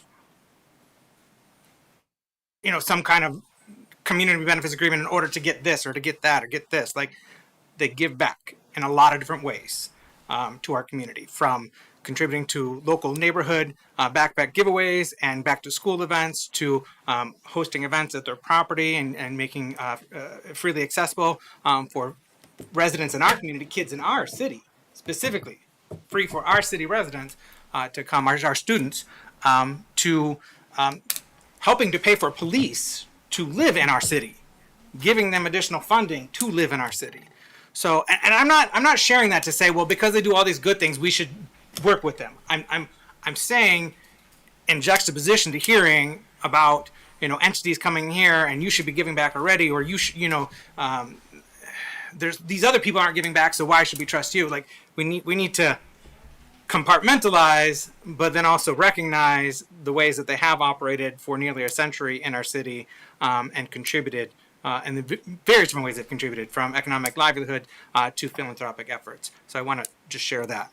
With regard to public access, there is this narrative, and it is important that we recognize this and that we act, and we are very mindful of this, and it's reflected in the master plan, but there's this narrative that public access along Muskegon Lake has been eroded and removed, and that we don't have public access on Muskegon Lake. We have, I forget that, we have, oh my God, I pull it up. We have over 100 acres, I know that. Over 100 acres of public access on Muskegon Lake already in the city of Muskegon, owned by the city of Muskegon. And when you add in the state and the county, we have 200 acres of waterfront public access property. We as a city are very intentional about preserving public access in the waterfront, expanding it, and enhancing it. And that is what we're committed to do. And I see this as a reflection of that endeavor, because what Fisherman's Landing entails right now is not true public access for our general community. Now, if we don't do anything with them, we decide we don't want to do this, we're not even going to engage it, or we do engage, and in the end we say we're not doing this deal, and we're still left with Fisherman's Landing. I still think we need to be having a conversation about what Fisherman's Landing exists and how it operates and serves our community, because I do not think a campground right there serves our community, honestly. It is behind a private gate. I understand some of us use it. Most of our community does not. It is a great facility, and the people that run it do a really good job. I'm not going to take away from them whatsoever. They do an excellent job. Several years ago, when we started down this process, or when the initial conversation was had, and the city commission was asked, would you approve a letter of intent for this to have a conversation? At that time, I also was adamant. We need to replace that campground. We must replace that campground. Under any deal, that campground must be replaced. And I remember emphasizing that over and over and over again to our prior city manager, Frank Peterson. And we even explored Grand Trunk, which is DNR state-owned property that we manage on their behalf. And there was engagements with the state about us acquiring that property and potentially turning portions of that into a campground. Now, that's not as ideal because in terms of the social equity piece that we talked about and social justice, because if you're taking that from the east end and putting it in the west end, that's not necessarily ideal. But it was at least explored in terms of preserving a campground within the city of Muskegon. The state was not interested in that proposition. That didn't go anywhere. And I've heard some of you already speak to the importance of the campground and wanting to preserve that or find another place to replace it. And I think you need to, just like I emphasized that to the prior city manager, if that's very important to you, you need to emphasize that to our current city manager, whether publicly or privately, so that he has that in mind if we're moving this forward. But we are intentional about preserving, enhancing, and expanding public access on Muskegon Lake. That's reflected in our master plan, that's reflected in the initiatives that we put forward, that's reflected in where our money is going to be going, and we'd like more of it to go, and we'd welcome partners. This is a private sector partner wishing to create win-win scenarios for our community, for their business operations, for our residents, unlocking recreational value, environmental restoration and preservation, and economic development. And we saw just recently another project that was brought forward by an associated company of sand products with regard to the development of sand docks. Now, I know some people would prefer just to stay as it is. It is private property. They're entitled to develop it. But they have ensured that the waterfront is almost entirely accessible on their development. So they have been intentional and focused in that regard. So those are some additional thoughts I wish to share on this matter. Did you have anything to add before I go? I will go back to you, Commissioner Keener. I saw Commissioner Kilgo. You touched on it. It's about the public access. You touched on it. Us approving these private entities to build on their private land has given us a lot more public access than we had before. The details of this, like I already said, need to be worked out, but it would give us a lot more public access on the east end of the lake and right down the 3rd Street corridor, or right down where the Mardock proper is also, would probably become public access a lot more than there currently is. So that's all. Yeah. Asterisk too. I understand that, thank you, Commissioner Kogo, but I do understand the sentiment of public access being lost because public view sheds of Muskegon Lake are being diminished. Even if there's public access nearby or on the other side of a facility, the view shed is being diminished. And so people feel public access is being lost and being taken away. Even if there is true public access, it's the view shed. And so I think as this moves forward, if this moves forward, and we come to an agreement, that also needs to be top of mind with any development, is preserving integral view sheds, which is also reflected in our master land use plan that we adopted last year, the importance of waterfront view sheds.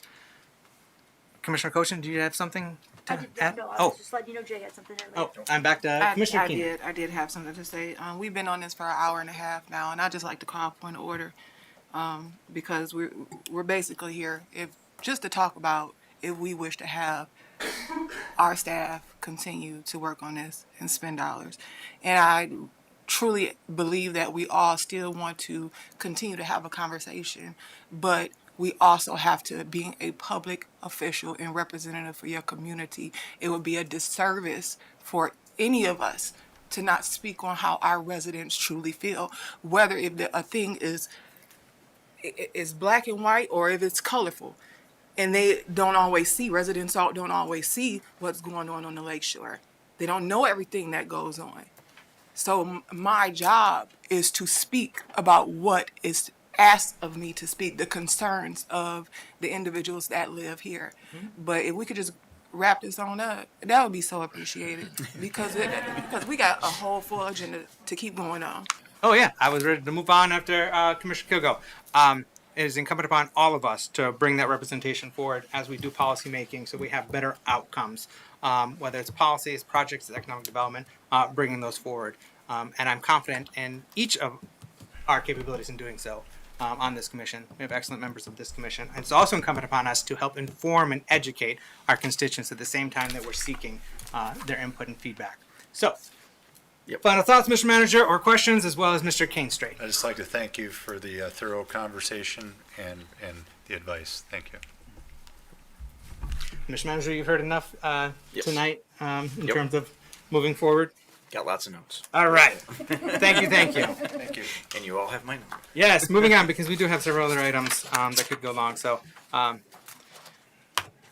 next item. Nelson House purchase. This should go fairly quickly, hopefully. Nelson House purchase and development agreement. Once we get to our actual business, it should go real quick. It's all on consent agenda. Welcome, good sir. If you care to introduce yourself. Good evening. I'm Jamie Pesh, Planner 3 in our planning department, and I am just going to give you a brief overview of what our department put together for a request for bids on the sale of the Nelson House.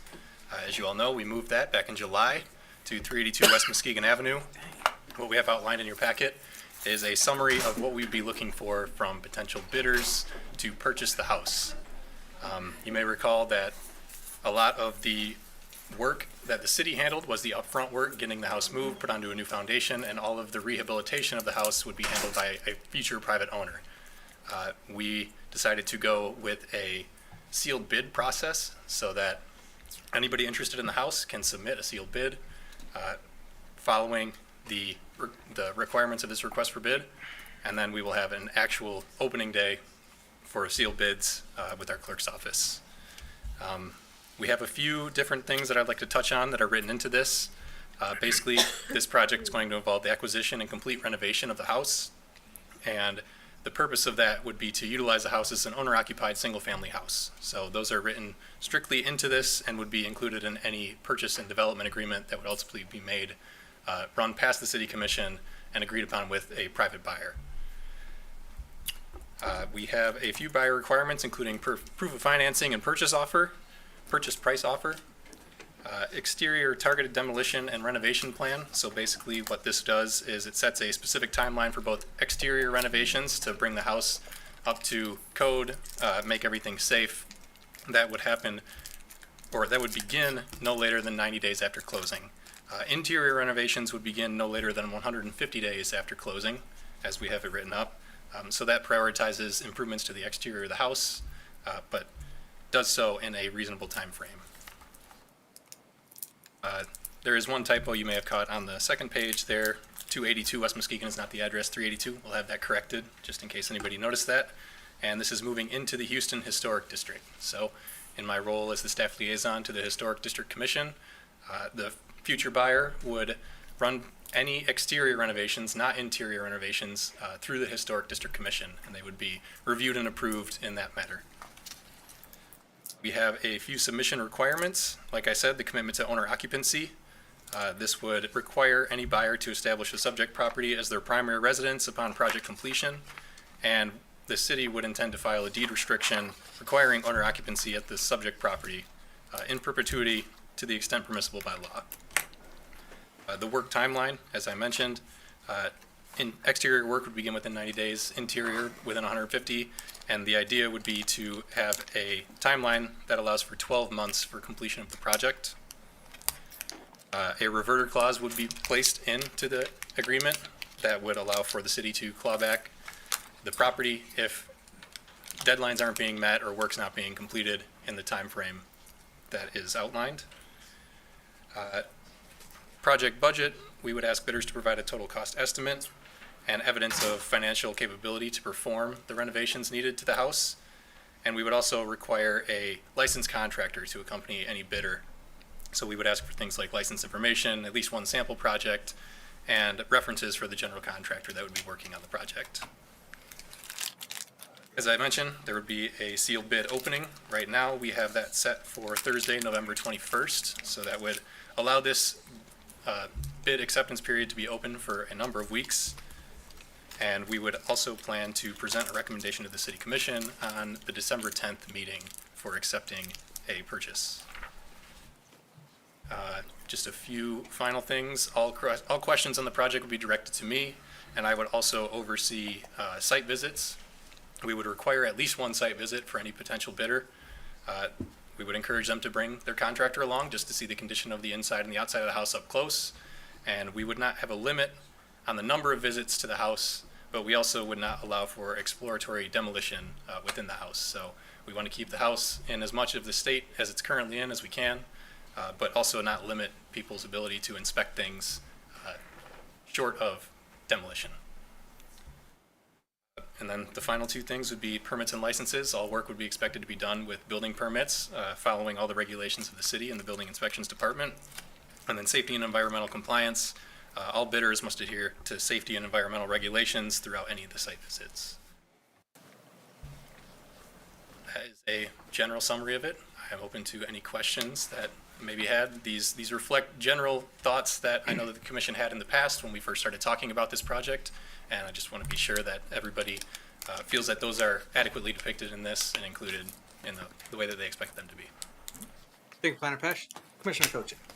Thank you. I have one question, and I'm just kind of wondering, do you feel that 90 days is enough time, considering the future owners need to go through the Historic District Commission? Yeah, so the Historic District Commission meets the first Tuesday of every month, so they would have a series of meetings that they could attend, and that is just to commence work. A lot of the requirements in the bid packets that we'd be requesting are going to require a pretty thorough outline of how that work is going to be done. So I think a lot of that will be thought through up front.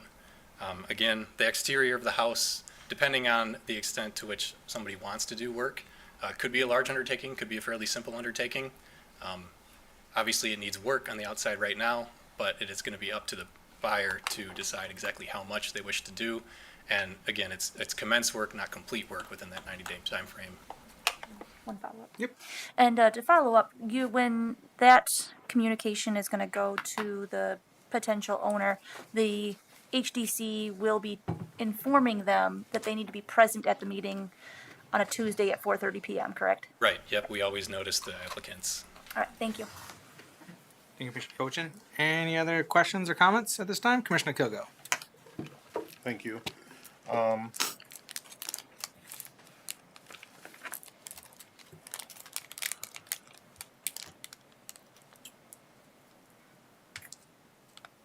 So applications are due by November 21st. You would soon thereafter go through the applications, pick the highest bidder, I'm assuming, that qualifies. The highest qualified bidder, also the one with the plan that adheres most to what's outlined in these requirements. So it wouldn't necessarily be only based on purchase price, but it would be based on all of the other things that are outlined in this packet. That's just curious because it's in the historic district, there's only certain things that they can do to the outside anyway. But that's nor here nor there. I guess my real questions are, the interior of the property needs extensive rehab? Yeah, I would say extensive is probably a fair estimate. Okay, so then my next question, we're not setting a purchase price for it, we're just doing the blind bid? Just the bid, yeah. And then if it doesn't sell, if you get a, I'm sorry, if you, do you have a reserve for the price on the property? Right, well, we would have the option to deny bids if they're not acceptable or they don't meet the criteria set out in here. I think we would revisit what we're requesting of bidders if that were to be the case. If there were no preferred bids, and again, I believe that would be something that would come before you all, staff would make a recommendation as to the preferred bid and the preferred buyer. But if you all said, you know, this really isn't what we were looking for, I think we could have the right to deny all of them, restart the process, make changes as we see fit. Okay. So my recommendation, I would consider maybe putting a reserve on the property, blind bid or not. And yeah, I hope that we get tons of bids and someone who really is interested in being in a historic district and doing it justice, to rehab the property. But I also know the market and some of the people who, because it has to be owner occupied, some of the people who purchase houses that need rehabilitation aren't necessarily those owner occupant type of people. They're normally investors. So that's why I'm thinking we should put a reserve price on it just to make sure that we get, because investors are cheap. Just so there are a lot of investors who they're going to try to get, it's a business. They're going to try to get the lowest price they can. So like I said, I would love to find the right owner occupants who would like to rehab this, bring their contractor, do the house justice. I just am thinking about those type of things. Yeah, the sort of protections in place. Yeah. And as I would be the main contact for the project and any questions that come up, I would be happy to walk people through what the Historic District Commission requires. To your points about there's only so much you can do. I answer those questions on the daily, so I wouldn't be uncomfortable in answering questions that come up or explaining it to somebody who's completely green to the idea of historic districts and the historic. Awesome. Thank you. Any questions or comments? Anything to ask or add? Nope. All right. Thank you, Mr. Pesh. Look forward to that returning to us in the future with a bid. We get a great new owner of it. All right. Final presentation. Short-term rentals. Staff's final recommended ordinance. Yes. So this is our fourth time, I think, talking about this. And so this is the staff's final recommendation on a short-term rental ordinance. This is not something we're voting on today. The process would be we would go to the Planning Commission. The Planning Commission would make their recommendation to the City Commission and it would come back to you all for final passage, which we're looking to do at the October 8th meeting. So based on feedback from short-term rental owners, from city commissioners, from other residents, the ordinance that we're proposing is fairly similar to what we had discussed last time, with the exception of we did put carve-outs for the DDA and the Lakeside Business Improvement District, looking at doing the tracts, the census tracts throughout the city. There are 11 of those, and there would be a 4% cap on each of those. There would also be, and this was also a change from the last presentation regarding feedback from commissioners and also from some short-term rental owners about the short-term rental license for a property would be transferable as long as it was applied for within 60 days of the purchase of the property. Staff did have a discussion about what that window would be, 60, 30, 90 days. 30 days we thought was maybe just a little too short because there could be instances where things might not exactly line up.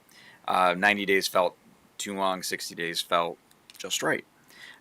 So it allows people to move through that. In all actuality, if there's an investor buying this, they're probably going to know that they're going to want it as a short-term rental and be able to start that process.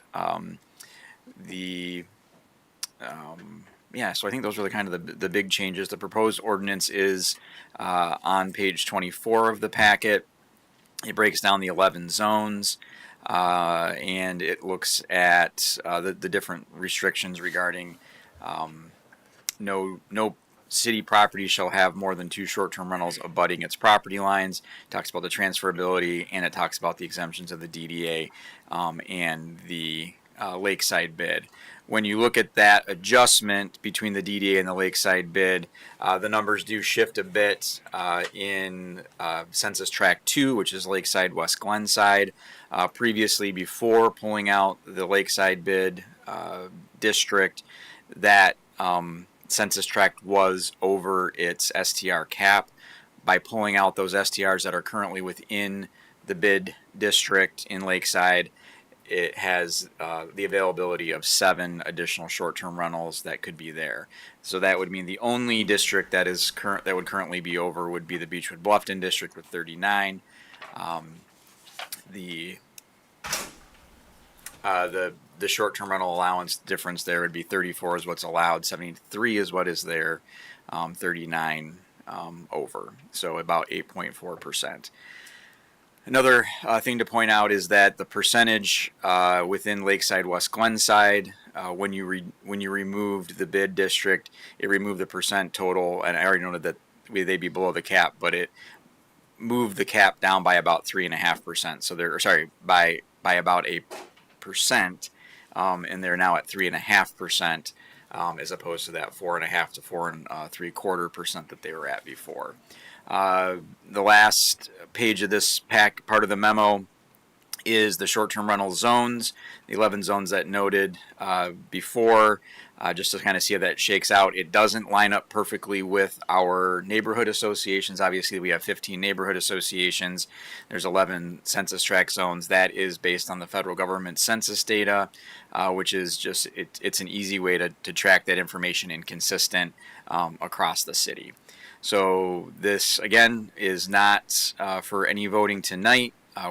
Our objective would be to bring this to a planning commission meeting. We'd most likely have a special one in late September, early October, so that way you all could hear this at the October 8th City Commission meeting. So just on that last point, I'm going to go, because I was wondering this, I meant to mention it earlier. So you said October 8th, but because the moratorium or the pause ends April 8th or October 8th, if we don't have all 7 and unanimously adopted that day, there could end up being a gap. That's so correct. are we going to be, since there's going to be a special planning commission meeting what'd you say, next week? No. No, we're working with the planning commissioners to find the best date right now. Okay, I thought it was tentatively scheduled for the third week of September. We were looking at dates in the 3rd week of September. Okay. So if it occurred in the 3rd week of September, we could do it. We can get the first read on the 24th. Okay. But from talking with, I don't know if Director Franzik has any more info on when that date could be, but we were still looking as of yesterday. Thursday the 26th is set. Oh, it is set? Okay. Oh, it is? Oh, okay. That's after. Okay, that's after. So Thursday the 26th is the meeting. So then October 8th would be the hearing here, if the Planning Commission recommends passage. And there's going to be quorum at this week's planning commission meeting because we got 3 of us not in town. So out of the remaining 6, there's going to be quorum this week for the regular meeting. We sent out an email late today and we'll be following up tomorrow. Okay. But so you could do that next week if possible. But yeah, and we couldn't. But we have to. The ordinance has to be finalized and published for how many days before the Planning Commission? I don't know, Madam Clerk, is it? Sorry. Sorry. How many days does an ordinance have to be published before or noticed before it goes to the planning commission for consideration? 15 days. Okay. Yeah. Okay. Yeah.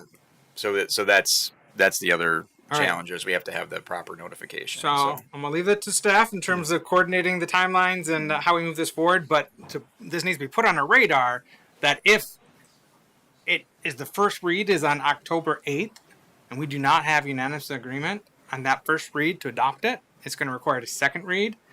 And then you're going to have a potential gap between the moratorium ending and when our new ordinance goes into effect. I don't think that's ideal to have that gap.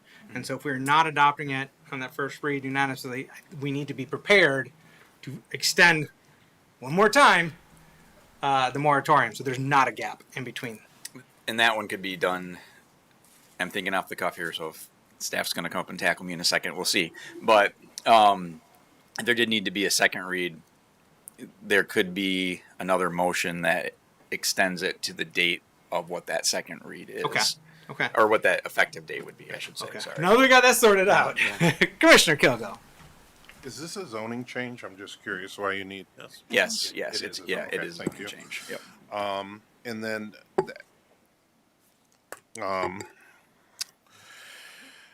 I think that staff may want to consider adding language for grandfathered properties. Just in what I see in the packet, I didn't see language for STR owners that currently own and operate I mean, it's probably in there, but I just want to make sure that it's in there.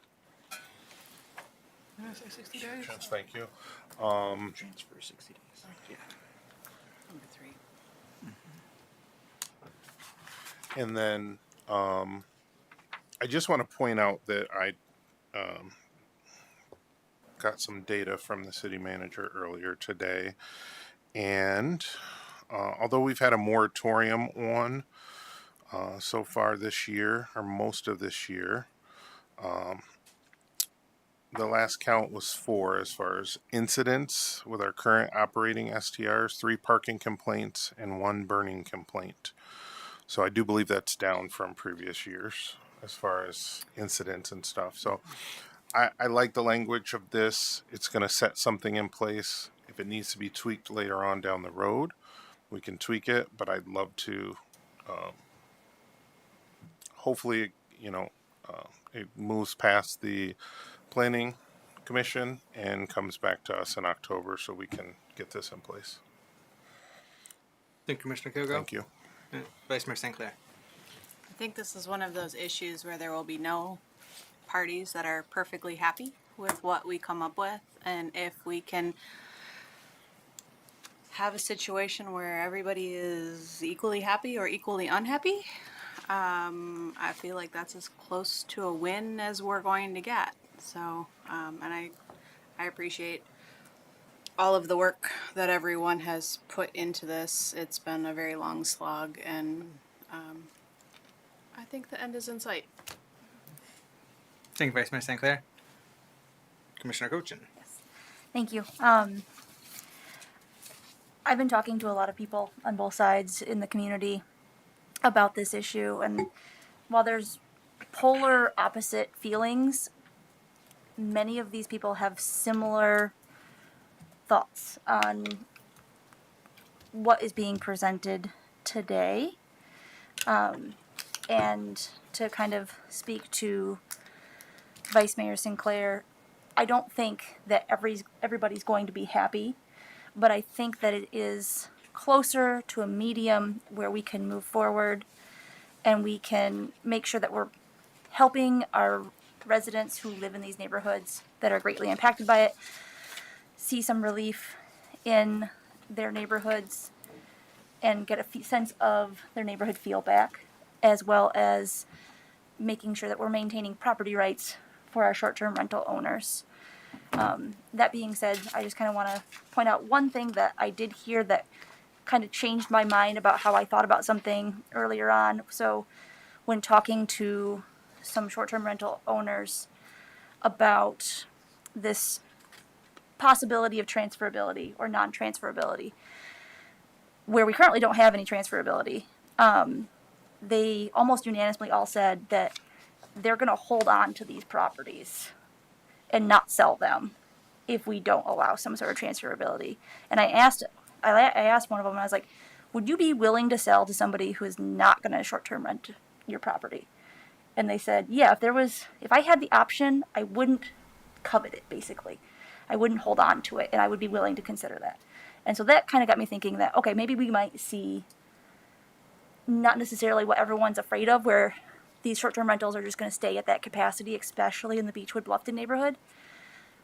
But we might be able to see neighborhoods that are kind of a little different than we're used to, but we're going to see a little bit more neighborly feel in the end, I hope. Thank you, Commissioner Cochin. Commissioners? Anything to ask or add at this time? Mr. Manager. I just want to add one more clarification. This was a question that came up, and I want to just address it from the dais as well. So during the moratorium, there were 23 exceptions given to the moratorium, I believe is what the number was. Some of those are still in transitional periods, and so there's a possibility that some of those would still continue to come online because those exceptions didn't have an expiration date on them, just as an FYI. So. And can you just very quickly explain why you give exceptions? Yeah. So when we put the moratorium into place, there was criteria that we had set out that said if a property was in the process of being purchased at the time that the moratorium went into place, we would allow them to apply for a short-term rental license. It doesn't mean they would automatically get the license. It means you can apply for it. If the sale had already occurred and they were in the process of investing in the property to get it ready to become a short-term rental, then they could continue with that process. And apply when the time was right. There was the exception that the city commission gave to the property on Nelson, yeah. That one will not be completed before this is done. They have an exception that will still remain there. So it's possible that the number in Beechwood Bluffton could still shift up. I don't think it would be very much. It would be onesie twosie type things. But there's basically, if there was money invested in a property, we were allowing them to proceed with that because they entered into that in good faith. And so, and those don't actually have an expiration date on it. So. Okay. Excellent. Well, thank you, Mr. Manager, and our planning department team and our community engagement management. So many different elements of our city team has worked on this issue over the past nearly 2 years in terms of engaging and evaluating other ordinances elsewhere, hearing from all facets of our community, residents, property owners, STR owners. And as I said, we're not going to please everybody with this. There are folks that absolutely want no STRs, and there are folks that want unrestricted STRs. And we have found, in my estimation, a fairly balanced approach. It is more complex and complicated than other cities in terms of how we're implementing this ordinance, but through that complexity, I hope that we are finding balance and fairness at the same time. And I appreciate the inclusion or the recognition of the DDA and the Business Improvement District as standalone and somewhere that we would like and welcome more short-term rentals. One thing just to put on your radar, we don't need to discuss this and debate this right this moment, but it's something that I'm toying with, and I know some of you will be like, absolutely not, some of you might be considering it, but rather than a 4% cap, a 3% cap. And there are, my thought process there is that if we're not going to be taking out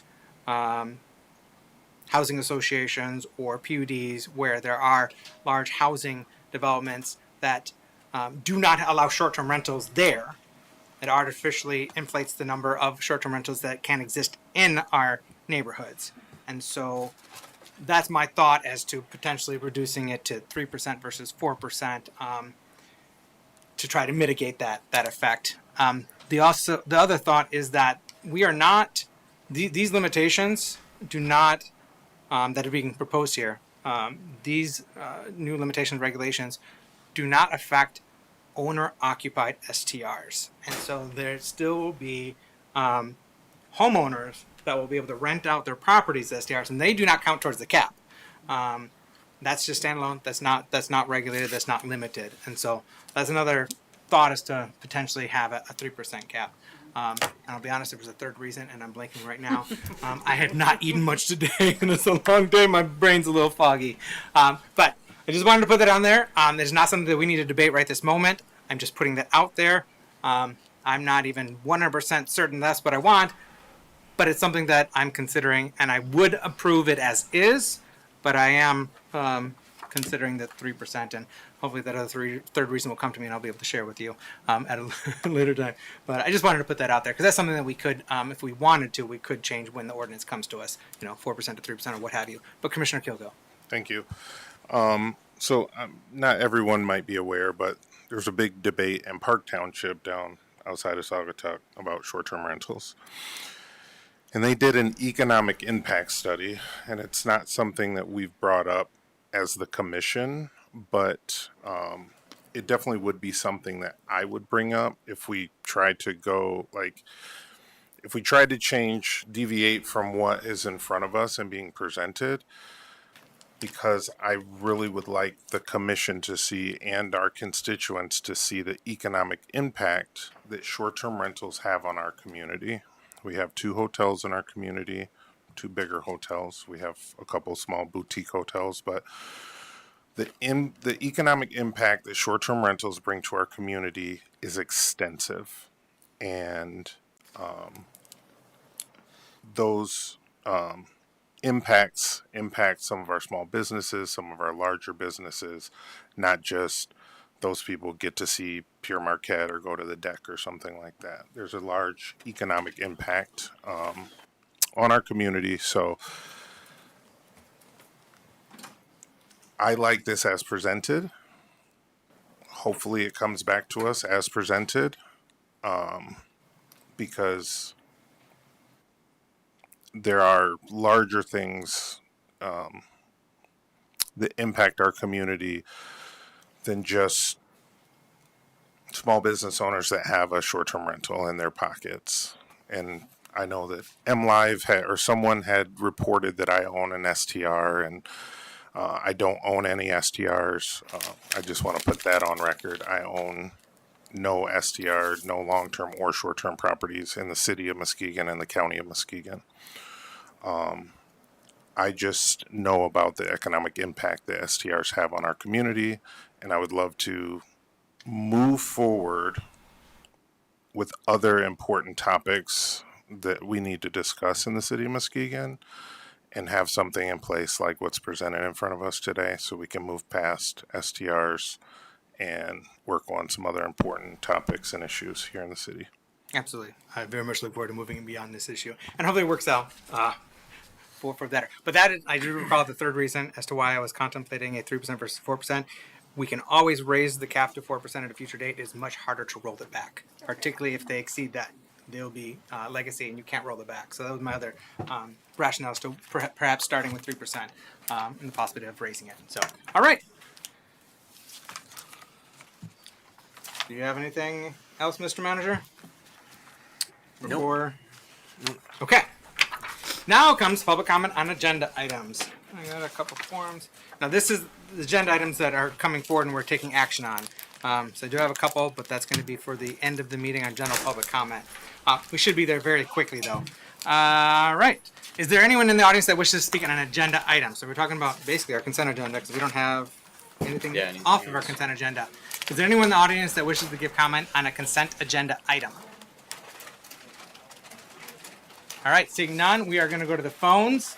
You can call in 231-724-6721.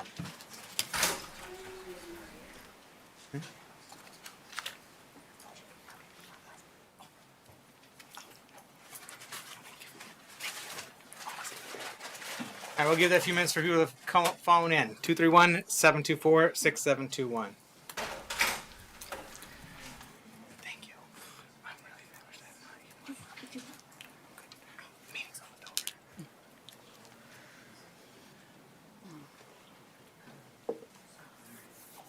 All right, I don't think we have any takers on the phone for agenda items. So, commissioners, you've had an opportunity to review the consent agenda. Are there any items that you wish to have removed for separate consideration and vote? Seeing none, I would entertain a motion to adopt the consent agenda as presented. So moved. Support. All right, we have a motion by Vice Mayor St. Clair, supported by Commissioner Gorman. If there is no discussion, roll call, please. Commissioner Keener? Yes. Commissioner German? Absent. Commissioner Gorman? Yes. Commissioner Cochin? Yes. Vice Mayor St. Clair? Yes. Mayor Johnson? Yes. Commissioner Kilgo? Absent. Motion passes. Thank you. All right. Now moving on to any other business. Commissioners, anything that you wish to bring up under any other business? No. All right. Public comment on non-agenda items. Now these were earlier as part of presentations. So they are related to the things we were discussing earlier. First up, we have Jamie Cross joining us from the NIMS neighborhood.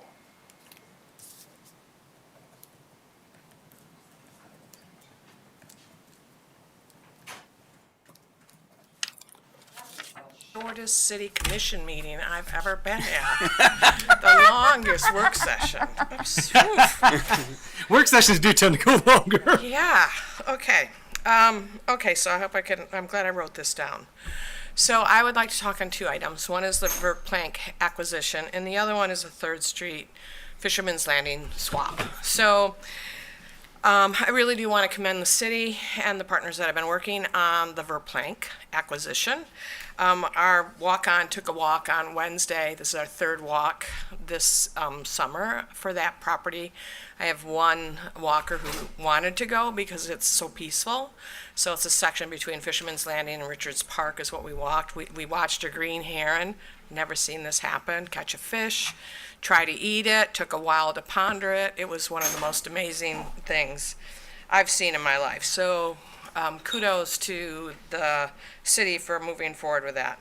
I understand there's some mitigation and some remediation that needs to be done at that property, but not as extensive as others. I do differ on the opinion that I don't think this needs to be part of the swap. I think you can think about moving forward. I know the value was assessed at $550,000 for that property, so something with the capital program or it could happen.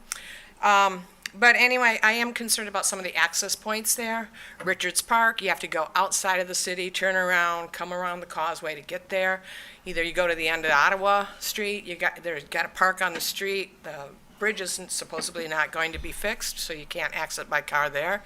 And Fisherman's Landing, where we park for the walk, I make sure there's not any kind of a tournament going on when I schedule my walks because I don't want the people to get ticketed or have a problem. So I think it's really important that public access points be accessible and part of the conversation.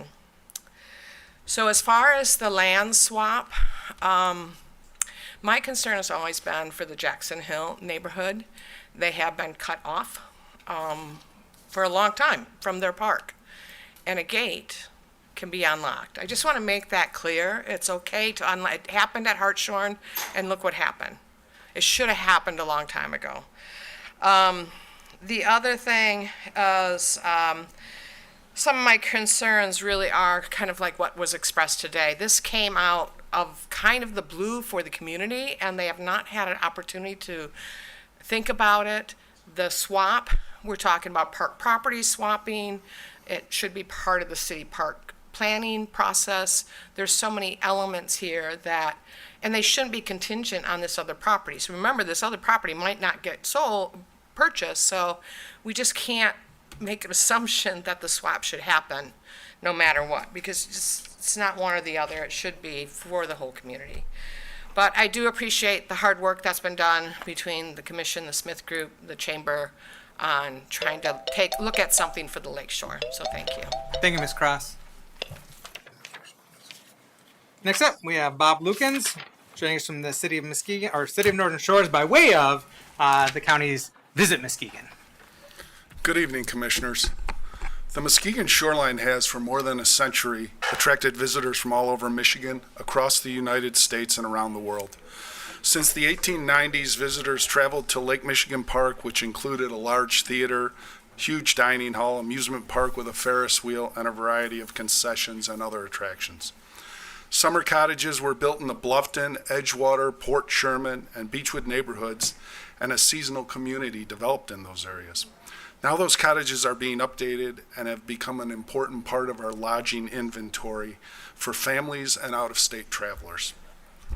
Short-term rentals comprise about 10% of our countywide accommodations tax revenues, and that number is growing every day as the county is bringing into compliance more and more short-term rental owners.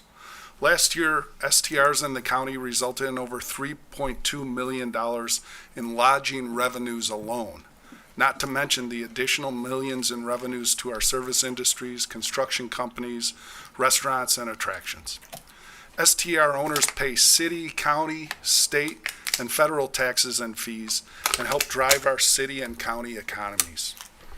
Within the county, revenues from accommodations, taxes, and hotel assessments are used to fund our convention center, operate Heritage Landing, maintain the historic Union Depot, and operate the Convention and Visitors Bureau, whose focus is to draw not only leisure visitors, but also conventions and groups to Muskegon. The reported complaints are minor for these short-term rentals. Limiting and reducing the number of STRs in certain neighborhoods in the city of Muskegon will not solve the larger national affordable housing crisis, and it will not create affordable housing in Muskegon. It will not create more traditional neighborhoods. Those are problems that will be solved by a strong local economy and more housing units being built or rehabbed. I would argue that limiting and reducing STRs will actually hurt our local economy. Muskegon has always been a vacation destination, and STRs have offered families the opportunity for generations to enjoy our community together. Responsibly operated STRs are an asset to our community. It's taken decades to grow Muskegon's tourism economy to the premier visitor destination it is today, and it's still growing. Before you make your decision, I would encourage you to consider how this ordinance will affect the tourism and small business economy that Muskegon has spent years in building up. Thank you. Thank you, Mr. Lukens. Anyone else in the audience wish to give public comment at this time? All right, we're going to go to the phones. That's 231-724-6721. If you're calling in, please turn down any audio in the background, and then announce your name, and if you're a city resident, which neighborhood you're calling from, or which other city, township, or village you might be calling from, or other country. Again, that phone number is 231-724-6721.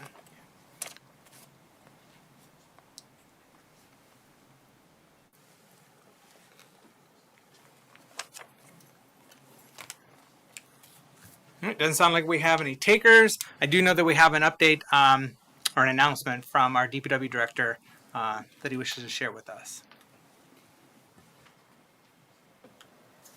Thank you, Mayor. Good evening, Commissioners. Just wanted to let you all know that you may have seen the signs up on Laketon, just east of Seaway, out in front of the Brunswick property there. We are in the midst of dealing with a broken sewer lateral to that property. And as a result of that, beginning tomorrow around 9 a.m., Laketon will be closing for both directions. There will be a large detour set up, lots of signs and those kinds of things. It is an emergency, so we're proceeding under the emergency purchase provisions. We have quotes that are about $70,000 right now.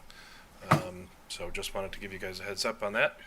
And we I've been putting it out in the community for a few days now that it's coming, so hopefully folks have seen that. But the detour will be Getty, Sherman, and Seaway. Local traffic, I'm sure we'll find some other ways, but that's the stated detour. So. Thank you, Director Vanderhyde. Commissioner Kilgo, you had something? How long do you expect the closure to be? It'll depend a little bit on what we find when we dig it all up. We're going to have a contractor doing that, Terra Contractors, as you're familiar with. They have estimated that if it all goes as expected, it should be done in 3 weeks or less. The time frame there is associated with the concrete pavement that needs to be replaced. It has to be replaced in several different pours in order to allow it to be built properly. So the sewer work itself will probably be in the neighborhood of a week if it goes well, and then another 2 weeks or so worth of pavement replacement. Thank you. Commissioner Gojan? And just for clarification for everybody at home, will you guys be bringing back the quotes to us for the work, or are you guys going to be completing the work due to the emergency order before you come back to the commission?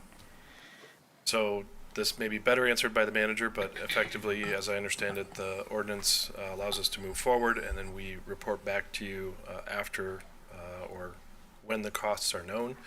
As I said, we have costs from the contractor, but we don't know everything that they're going to find. So giving you a heads up now, and then we'll come back with a formal item after the fact for. Thank you. Yep. Okay, correct. Master Manager concurs. All right. Any other questions? thoughts for Director Van Hyde on this before? Okay. Thank you, Director Van Hyde. Thank you. All right, commissioners, I've been saying a motion to adjourn. So move. What? Did I miss the consent agenda? Yes. Yeah. Thank you. Yeah. But yeah, you missed the consent agenda. We went quick. That's okay. And public comment and, yeah. No, I didn't have any to. Okay. So I've got a motion from Commissioner German to adjourn. Support. All right, supported by Commissioner Kilgo. All in favor, please indicate by saying aye. Aye. All opposed, same sign. We are adjourned. Thank you. Take We care. do Be well. need to have a